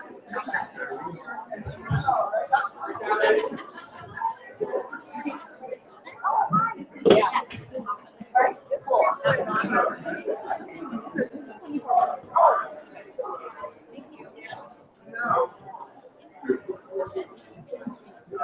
You're smart.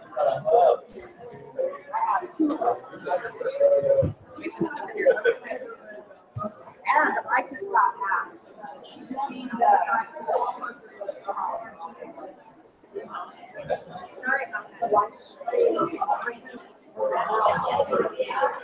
I know I'm going to freaking bed. Are they on right now? I want to take my.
the amazing drummers, all the people here who participate. We're just trying to get a couple things working with the internet.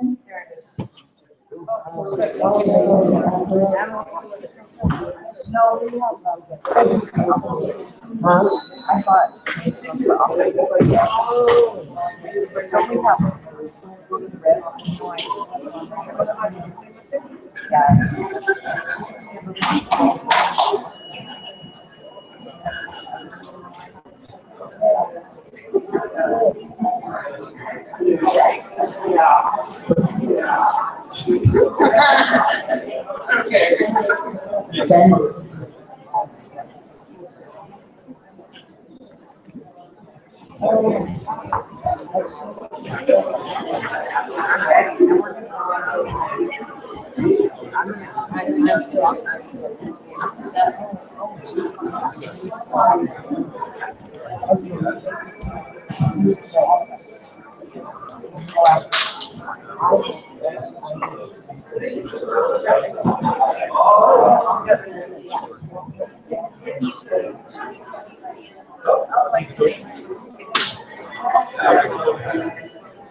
Thank you.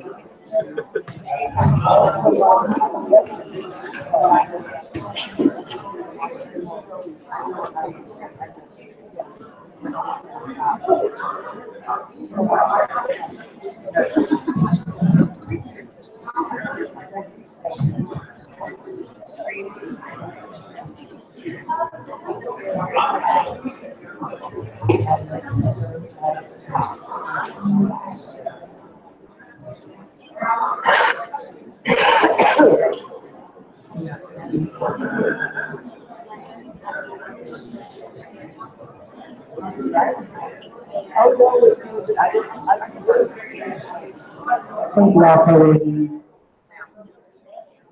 Wouldn't be right if technology wasn't running slow.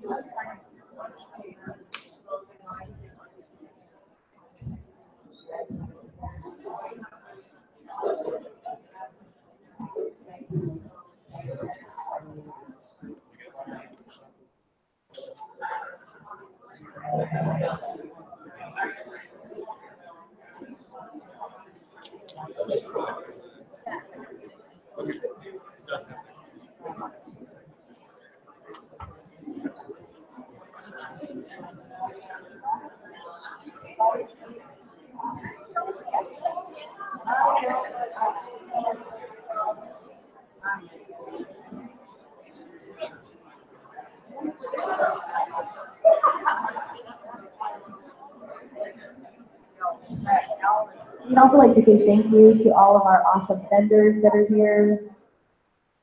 And thank you to everyone for being mindful and quiet while we have our speakers. Oh, no, I was saying thank you for being quiet. Thanks for being quiet, everyone. So we're letting this load.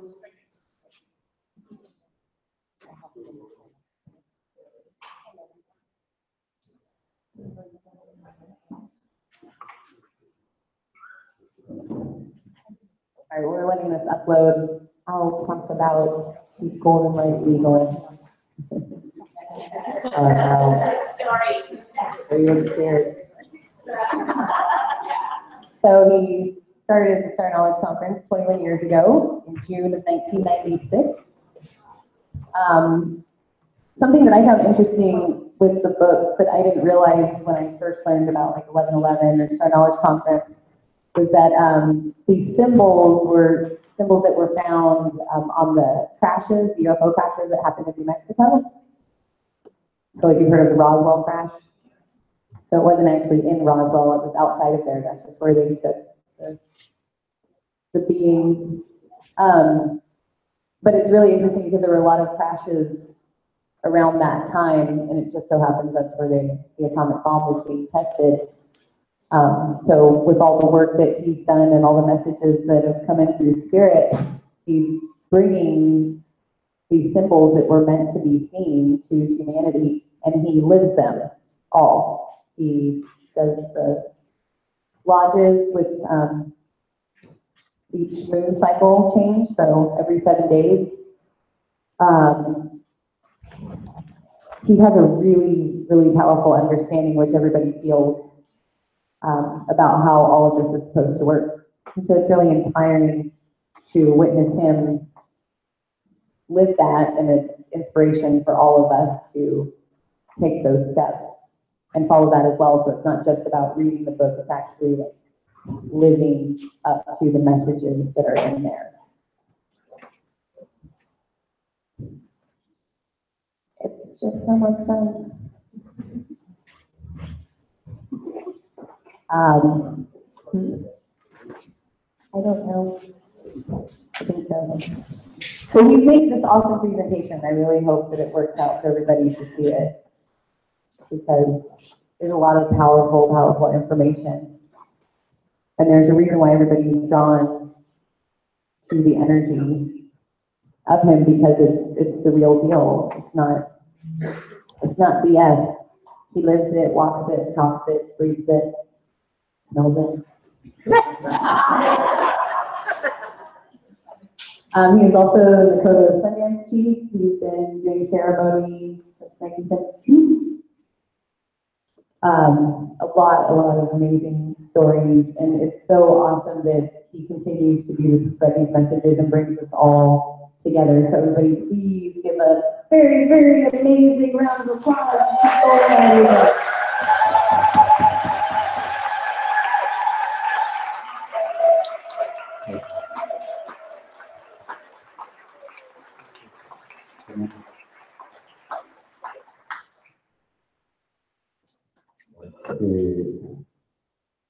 Now that the computer, I think, is working, there's some videos on here that doesn't seem to play on this computer, so I'll bear with me on this one.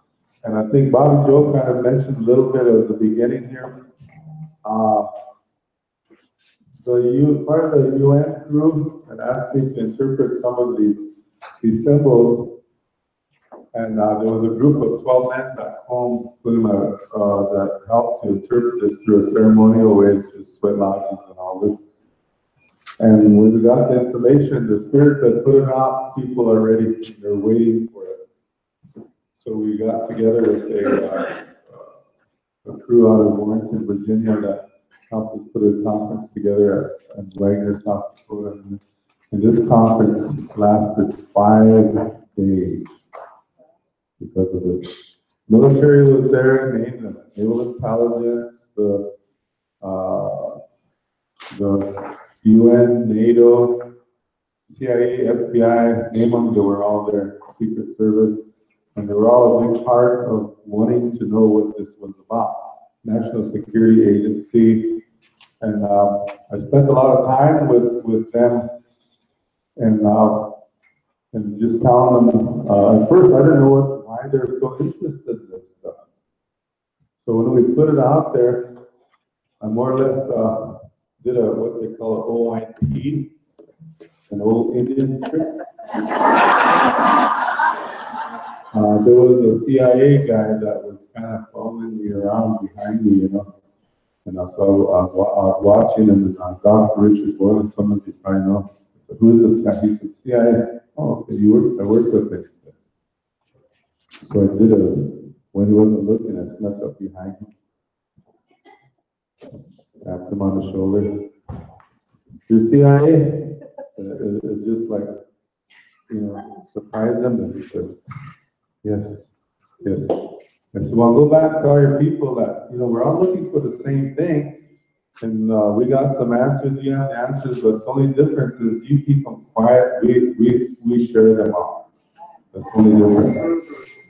And so just tell them we're not a threat to anybody or anything. We're just doing an internal search for whatever we feel. So I did get a phone call from Dr. Michael Wolf, and he's crossed over now. But he told me that he said, I am a member of I'm a scientist from Area 51, and I'm also work with National Security Agency, MJ-12, and I'm with the CIA. The CIA killed my son, killed my wife, I have cancer, and I want to talk. So I said, okay, come on over. He said, I can't, they won't let me. I said, well, you got cancer, we can cure that for you. We cure that all the time back home, it's really easy. Yes, if you want it. No, he said that he couldn't do it. He said, but I just want to tell you something. He said, we've been watching you. Don't worry, we're not going to harm you because we know what you could do. And as soon as he said that, I knew exactly what he meant. Exactly what he meant. So, and we have been doing that for some time, since we're like 15,000 years, and we're getting results, but they're very slow because the opposites are so continually pushing the fear factor on everybody. We're letting our guard down, and we're not doing the other 50% that we need to keep everything moving. So we're here today for a reason. We came here for a reason. Create that, and what that reason is to create a miracle. And you're all good at that, you're masters at it, but we want to do that as a collective today. And we're going to work with the women folk because this is their time. This is the divine feminine time, this age of Aquarius, and we need to stand with the women and their ceremonies as well. Because the Spirit said they stood with you the last 2,000 years. Okay. So what you're seeing here is a product of what you heard about. In 1947, there was actually 18 starcraft that came down in the Four Corners area. The most famous one was a Roswell crash, as you know, right? And all these 18 crashes, there were 10 different star races that were part of these crashes. And what happened was that the one that I visited with, her name is Sani, and she was the pilot on the Zeta Reticuli craft. And she said, it was my fault, I lost focus for 1 second. And it allowed the Atlantean energy, the storm that was going on at the time, and also they were working with radar that knocked out our anti-gravitic system, which is this little thing that runs on helium-3 that helps create their own gravity. So she said that they crashed into another ship, but it was a Palladian ship that fell over by Socorro, New Mexico, and the other one fell actually by Corona. But then all the debris and everything went over towards Roswell. Now, this one here, I don't know what happened, but the video doesn't work. But this is actually a crash that's coming out of the sky, coming down. It's flipping this flying saucer, and it lands. So as you can see, this is a Palladian because of this little star person here that has 6 fingers, 6 toes. Palladian energy. The other ones were Zeta Reticuli, which have longer fingers. They're smaller and they have long fingers.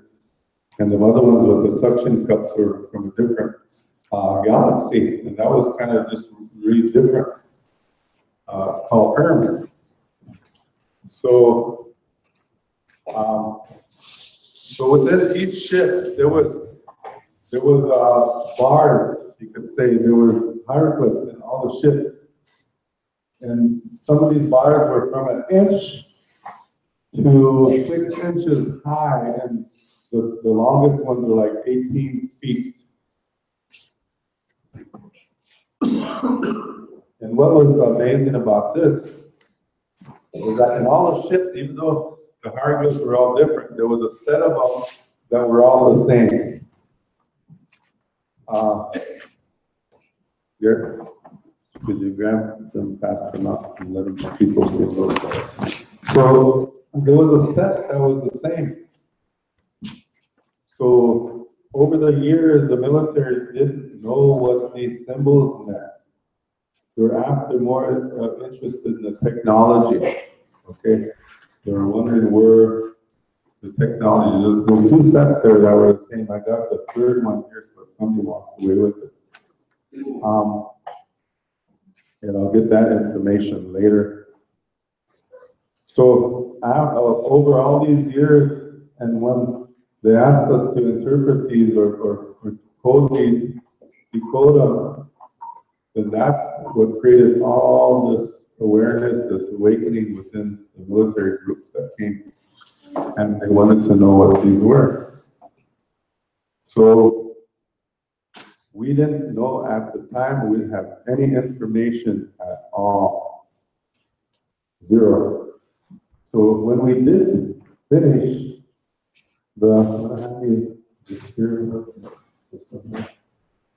this here, what it materialized into, all the information that the holy people gave us, the star people and the ascended masters, was a little number called 1111. That's a very potent number, because I feel, you probably know that most of you in here experienced that, right? That number is so potent, you could be anywhere, any place, talking, visiting, and your head's gonna twist this way. And you're gonna look at the clock and it says 1111, right? That's your code. That's your activation code. Some of you that experience it, you're working with the 11th dimensional areas, and you probably don't give yourself a pat on the back, but do it. Your masters, your healers, your teachers. So you all belong in that 11th dimensional area. So these are your family. All the messages were different. And what's good about this was that time that this came out, most of the channelings were talking Archangel Michael, all over the world. All of a sudden, there's all kinds of messengers start popping in. And here they are, right here. They're all one family and work at this level with the holy people, our people, ascended masters, and how they work together. So we put this out, and the people that was after this was the government. The Library of Congress, they wanted this. They met us on 11/11 over in North Carolina, and they asked us to sign a contract with us to own this. And they said that they wanted to put this out. But after we found out what the contract actually read, it says that if we decide to print this, so you are not allowed to talk about anything, any message, unless you ask us. So guess what I said?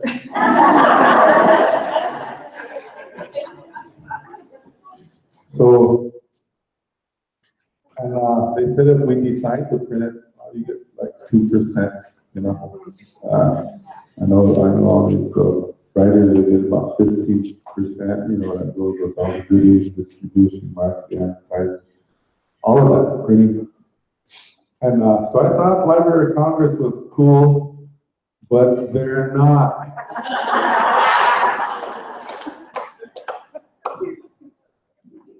Walmart wanted this. And they asked us to come. And that was what's so good about this is that I have to tell you this: the Walmart's new mission statement is 1111 statement. It took us 3 years to work with all the corporate, all the management, and all this, because they wanted to know what's going on here. Because the original concepts in the original training was called the Gung Ho Project. And that was when they learned about the geese. They taught their employees that the geese, they move, they take turns with leadership. And they learned about the squirrels, how the squirrels prepare for the future. And they learned about the beavers, that the beavers have no leadership, they just do it. So they said, we want to know what the butterflies are saying. We want to know what the whales are saying. We want to know what the Alps, what the cloud people, we want to know what they're trying to tell us. So whoever came is all in here, the Alp people, the deer people, and all the star people. So star people, Emmanuel, Gabriel, Raphael, the whole crew come in to give a message on every law, Buddha. So, and what happened was that what I learned was that when the Spirit said that they wanted me to bring all this information, so I had issues. And then after I learned, under the laws of attraction, whatever's in front of you is what you attracted to yourself, right? So if you don't like me, you got an issue.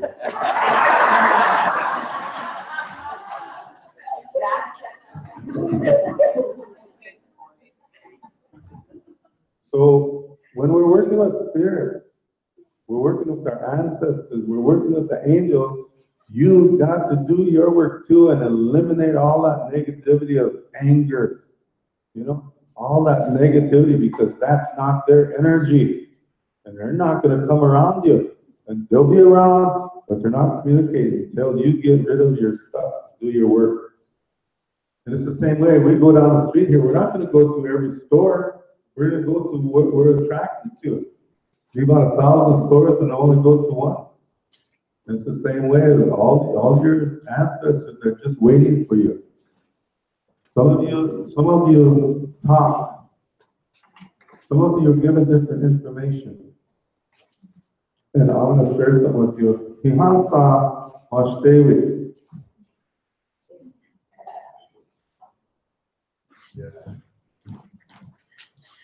Now this grandma here, she told me her name. And they gave her a name, but they mispronounced it. So when I heard her name, I corrected it, and guess what happened?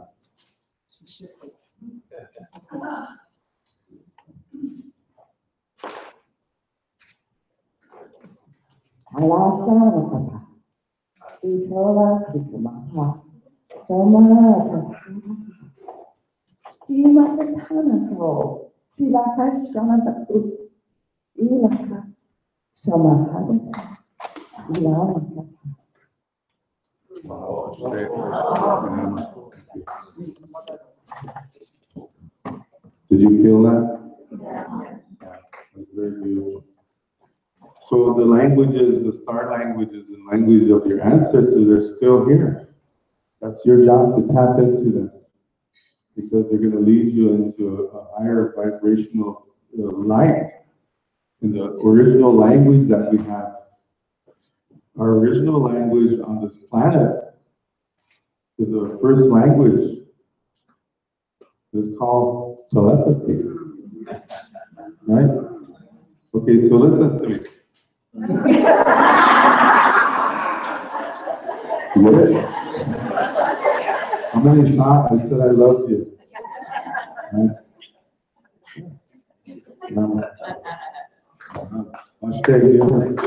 So she was activated by her name change.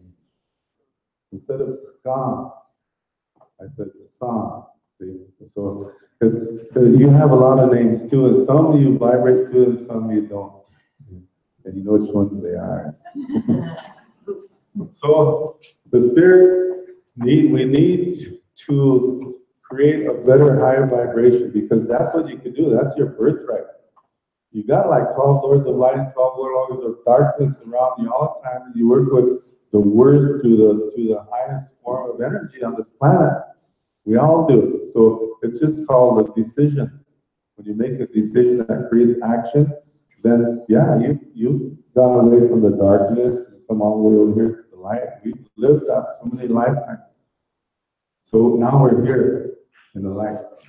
Okay, what we're going to do is see if I can go on a little bit. And these were part, this is not working.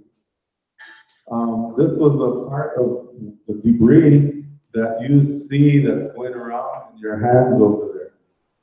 To show, it took me a long time to find these things, and all of a sudden it doesn't work. So this was a plating. All right, and these are some of the oldest memories written in the stone. But yeah, we had visitors. They go way back. Way back. And some with 6 toes, you know. Way back even in the Mesopotamia area.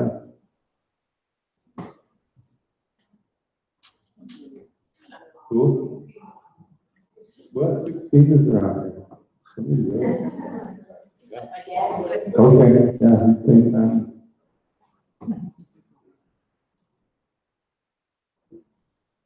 That's cool.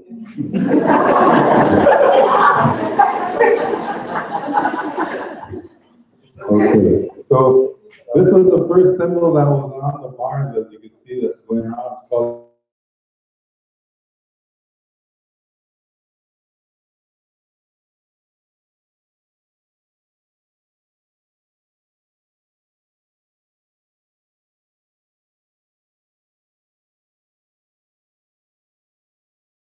there's different types of lights that when the spirit guides come in, as you know, there's different colors of light that come in. And the different colors of light tells you where that spirit's working, how it's going to work in your body. And you know that you actually know the chakra system, right? You see a red light, you know where that's going to help you. They're like doctors, they don't know everything, but they know specifics in certain areas. For instance, if you need help with your back, the Orion people, they're masters at that, along with the reptilian, the snakes and all this, because of the bones, you know, the Orion people had 47 different star realms that created your spinal cord, your spinal column. We can't even conceive of how to do that. We're just barely learning about our bodies now. It takes years and years and years and years and years to learn about your big toe. My dad just popped in. I went to visit my dad in the hospital, and he has this sixth sense that's so sharp. I just walked in his room, his back was towards me, and I didn't tell him I was going to visit him. He said, Lauren, I'm leaving. I said, where are they? They're around here somewhere. Maybe the doctors took them. I told them doctors, they're dumb. He said, I came in here, they made me take off my hat, made me take off my jacket, my shoes, made me take off my shirt, my pants, my shorts, t-shirt, everything, just to look at my damn toe. So he was mad. So anyway, the big toe is really important too. You know, so we have to understand about this way of life, language of life. Sound is important. As you know, sound resonates with every color as well. You know, sound, you got your chakra system, right? C, D, E, F, G, A, B, right? And sound moves your body, as you musicians know, right? If you play chubby checkers, what's that one? Twist again and see your root moves.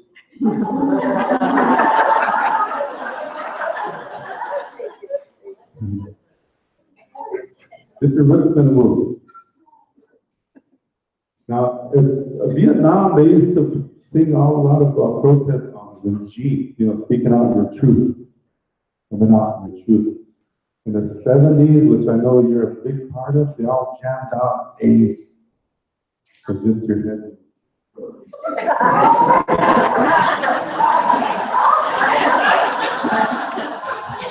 It's still better.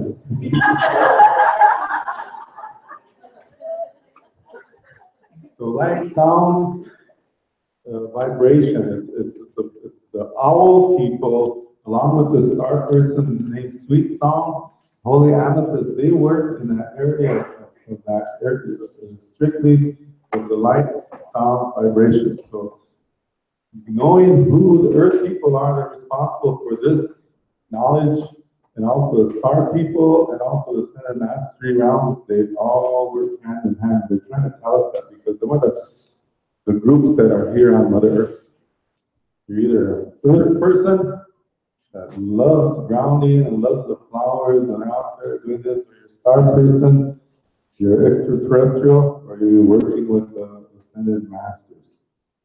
So we're all here together again. Now, the brother to this law is right here, called the spiritual law of intuition. And the thing was, we always felt that this was the woman's gift, right? Until, the government, military, they plan out wars about 15 years ahead of time.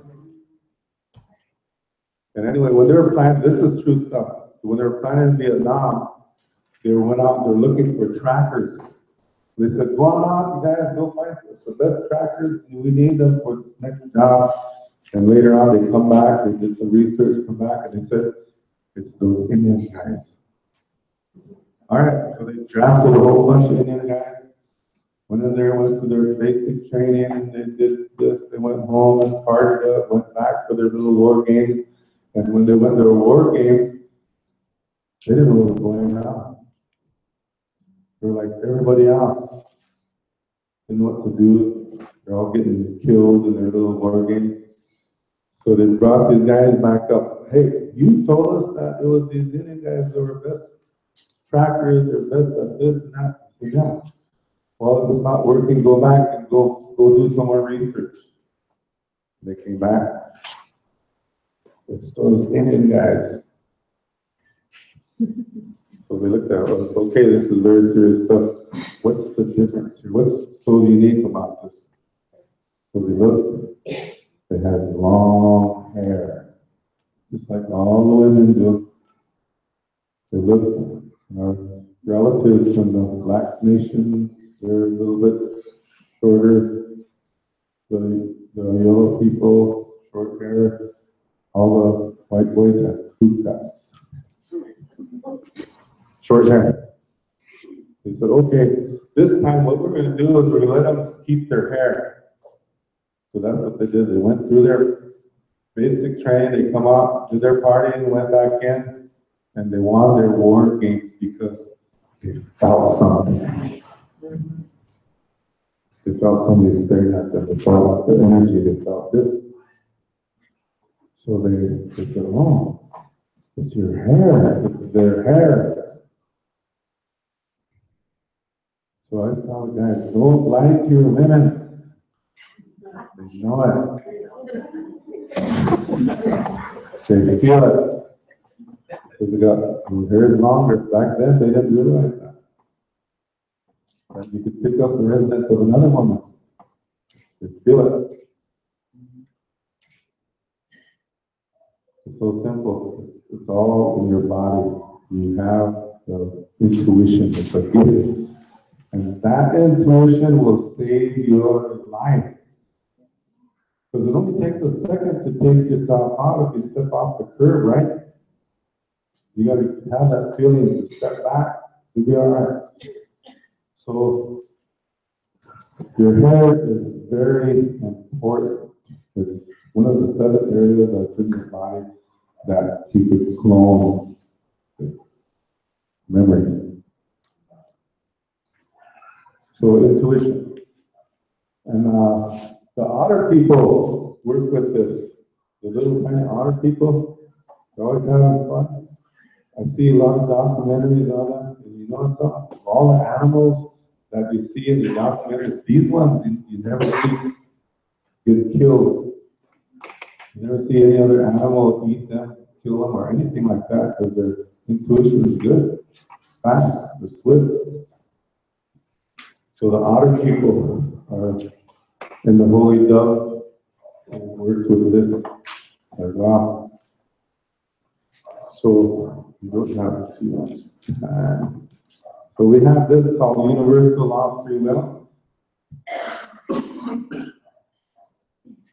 All the grandfathers of all the nations all over the world, this is their symbol. They are the protectors of your personal freedoms. That's those grandfathers that will protect you without being on a payroll, you know, because they understand free will, and so do you. And all these laws, there's 22 laws, 11 universal, 11 spiritual laws, and the Spirit said, you know them all. You know them all because you broke them all. You broke this. You know, you understand free will, right? You understand it when your will is taken from you, making you do something you don't want to do. And we also know that with other people. So this is how we know. So we have to do some internal work, and sometimes we don't like it, but we have to do it and start working yourself through these things.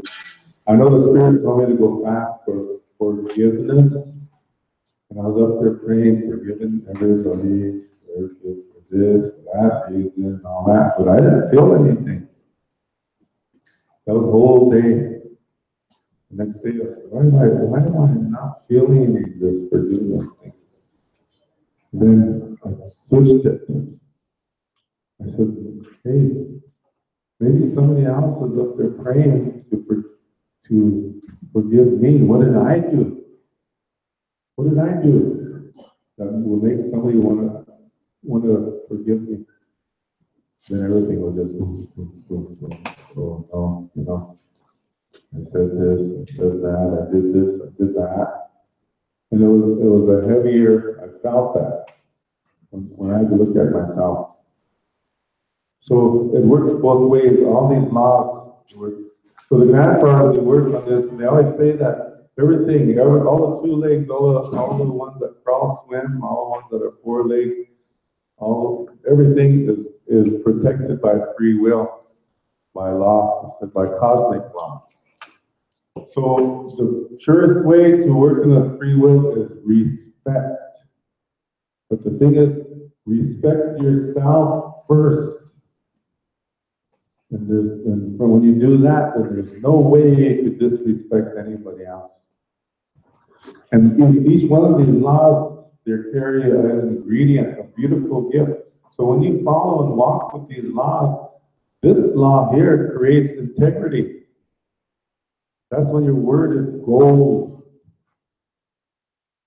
Because you walk, you talk, you live with love. So remember that these laws are yours. These are part of the 1111. And then we go on. The Arcturian people work with this. And also those that work with Kuan Yin, this is her area as well. So they each have each one of these have a message. Arcturian people, they give you the gift of diplomacy. Because way back when people talk different, talk outside of the norm, they simply killed you. But now they give you a gift to talk your way out of it. Glory last night. Oh, honey. You know, don't lie to me. I'm not talking about you, Tom. No, you are. No, you are. So the art tourists help you with diplomacy, all right? Now, Kuan Yin, she works with accessing the great karmic boards, and this is when you're asking yourself, why am I here? Where did I come from? What am I doing here? What am I supposed to be doing, and where am I going? And if you wanted to know any of that, all you have to do is take these symbols, draw them in the ground, and activate them by circling them, right? That's how you activate movement. There's a circle. The circle is posed. I'll just show you why. You see this symbol? What does that look like? Looks like a chicken foot. But you know, when you circle it, and it's a peace sign. And that tells a story. You take the swastika, that tells a story. All of these tell stories, and the stories are in you because they're part of your DNA. You know the stories. Just one of these symbols has about 6 billion different messages. And one of them is yours. So you access Kuan Yin's shield council, and her council of 12 or 24 will help you to understand why you came back here. Because a lot of times we come from a very high vibrational area. You know, we're coming down to 3D Earth. So when we coming through on a board, we have to leave a lot of stuff, a lot of memories. So that's why when we're on Earth, we're trying to remember a lot of things. Constantly trying to remember. It's easy because if you can remember about 1,000 country western songs, 1,000 rap, or rock and roll, I know you guys could do that, right? Sue? Then you could remember other things if you want to choose that block. So it's all about remembering. Remember.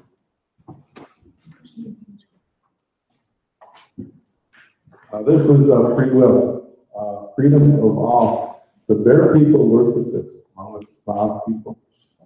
But the bear people have a special message, and they talk about opening your doors that have been closed. And they're talking about these doorways here.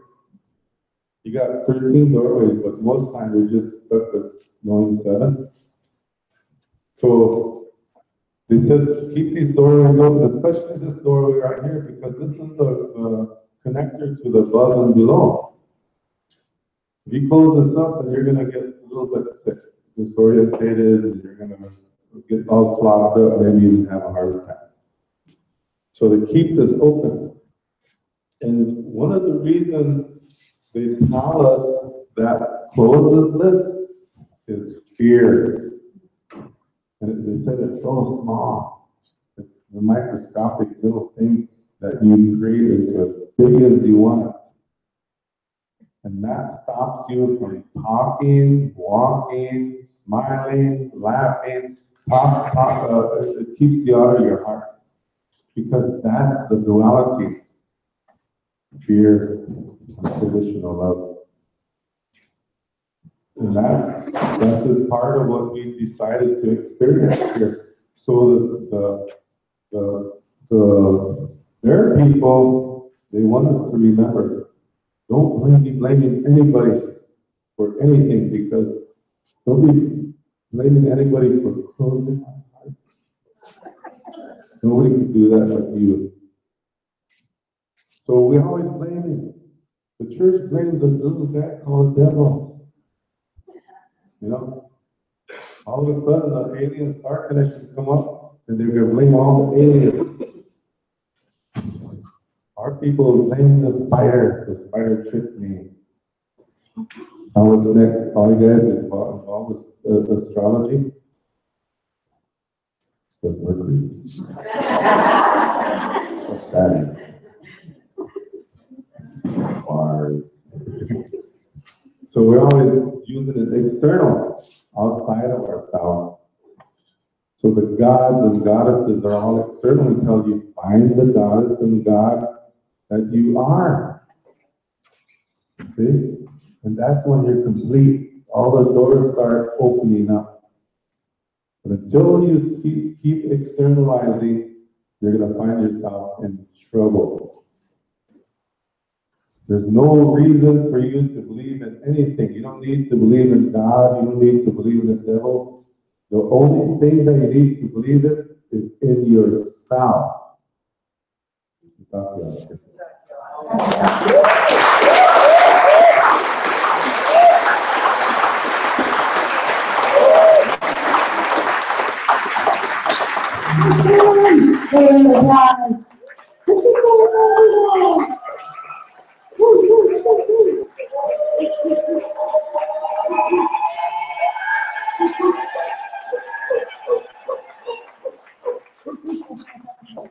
He's blushing.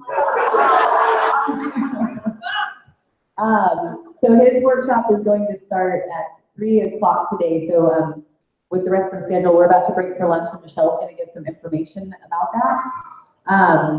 Jen's talk will start at, oh wait, we're doing the tribute.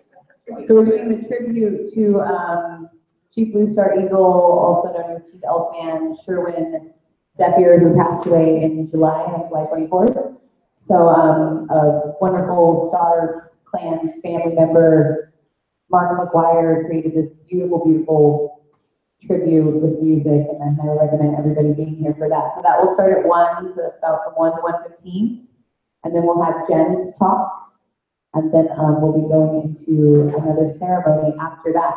So please make sure to be back here by 1, and I'm going to pass this over to Michelle.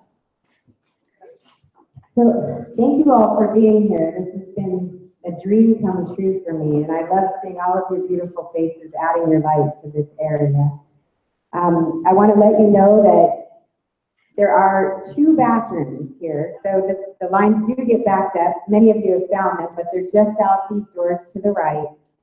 We do have a 3rd bathroom available to us when we start doing our workshops at 3 o'clock. That will be downstairs.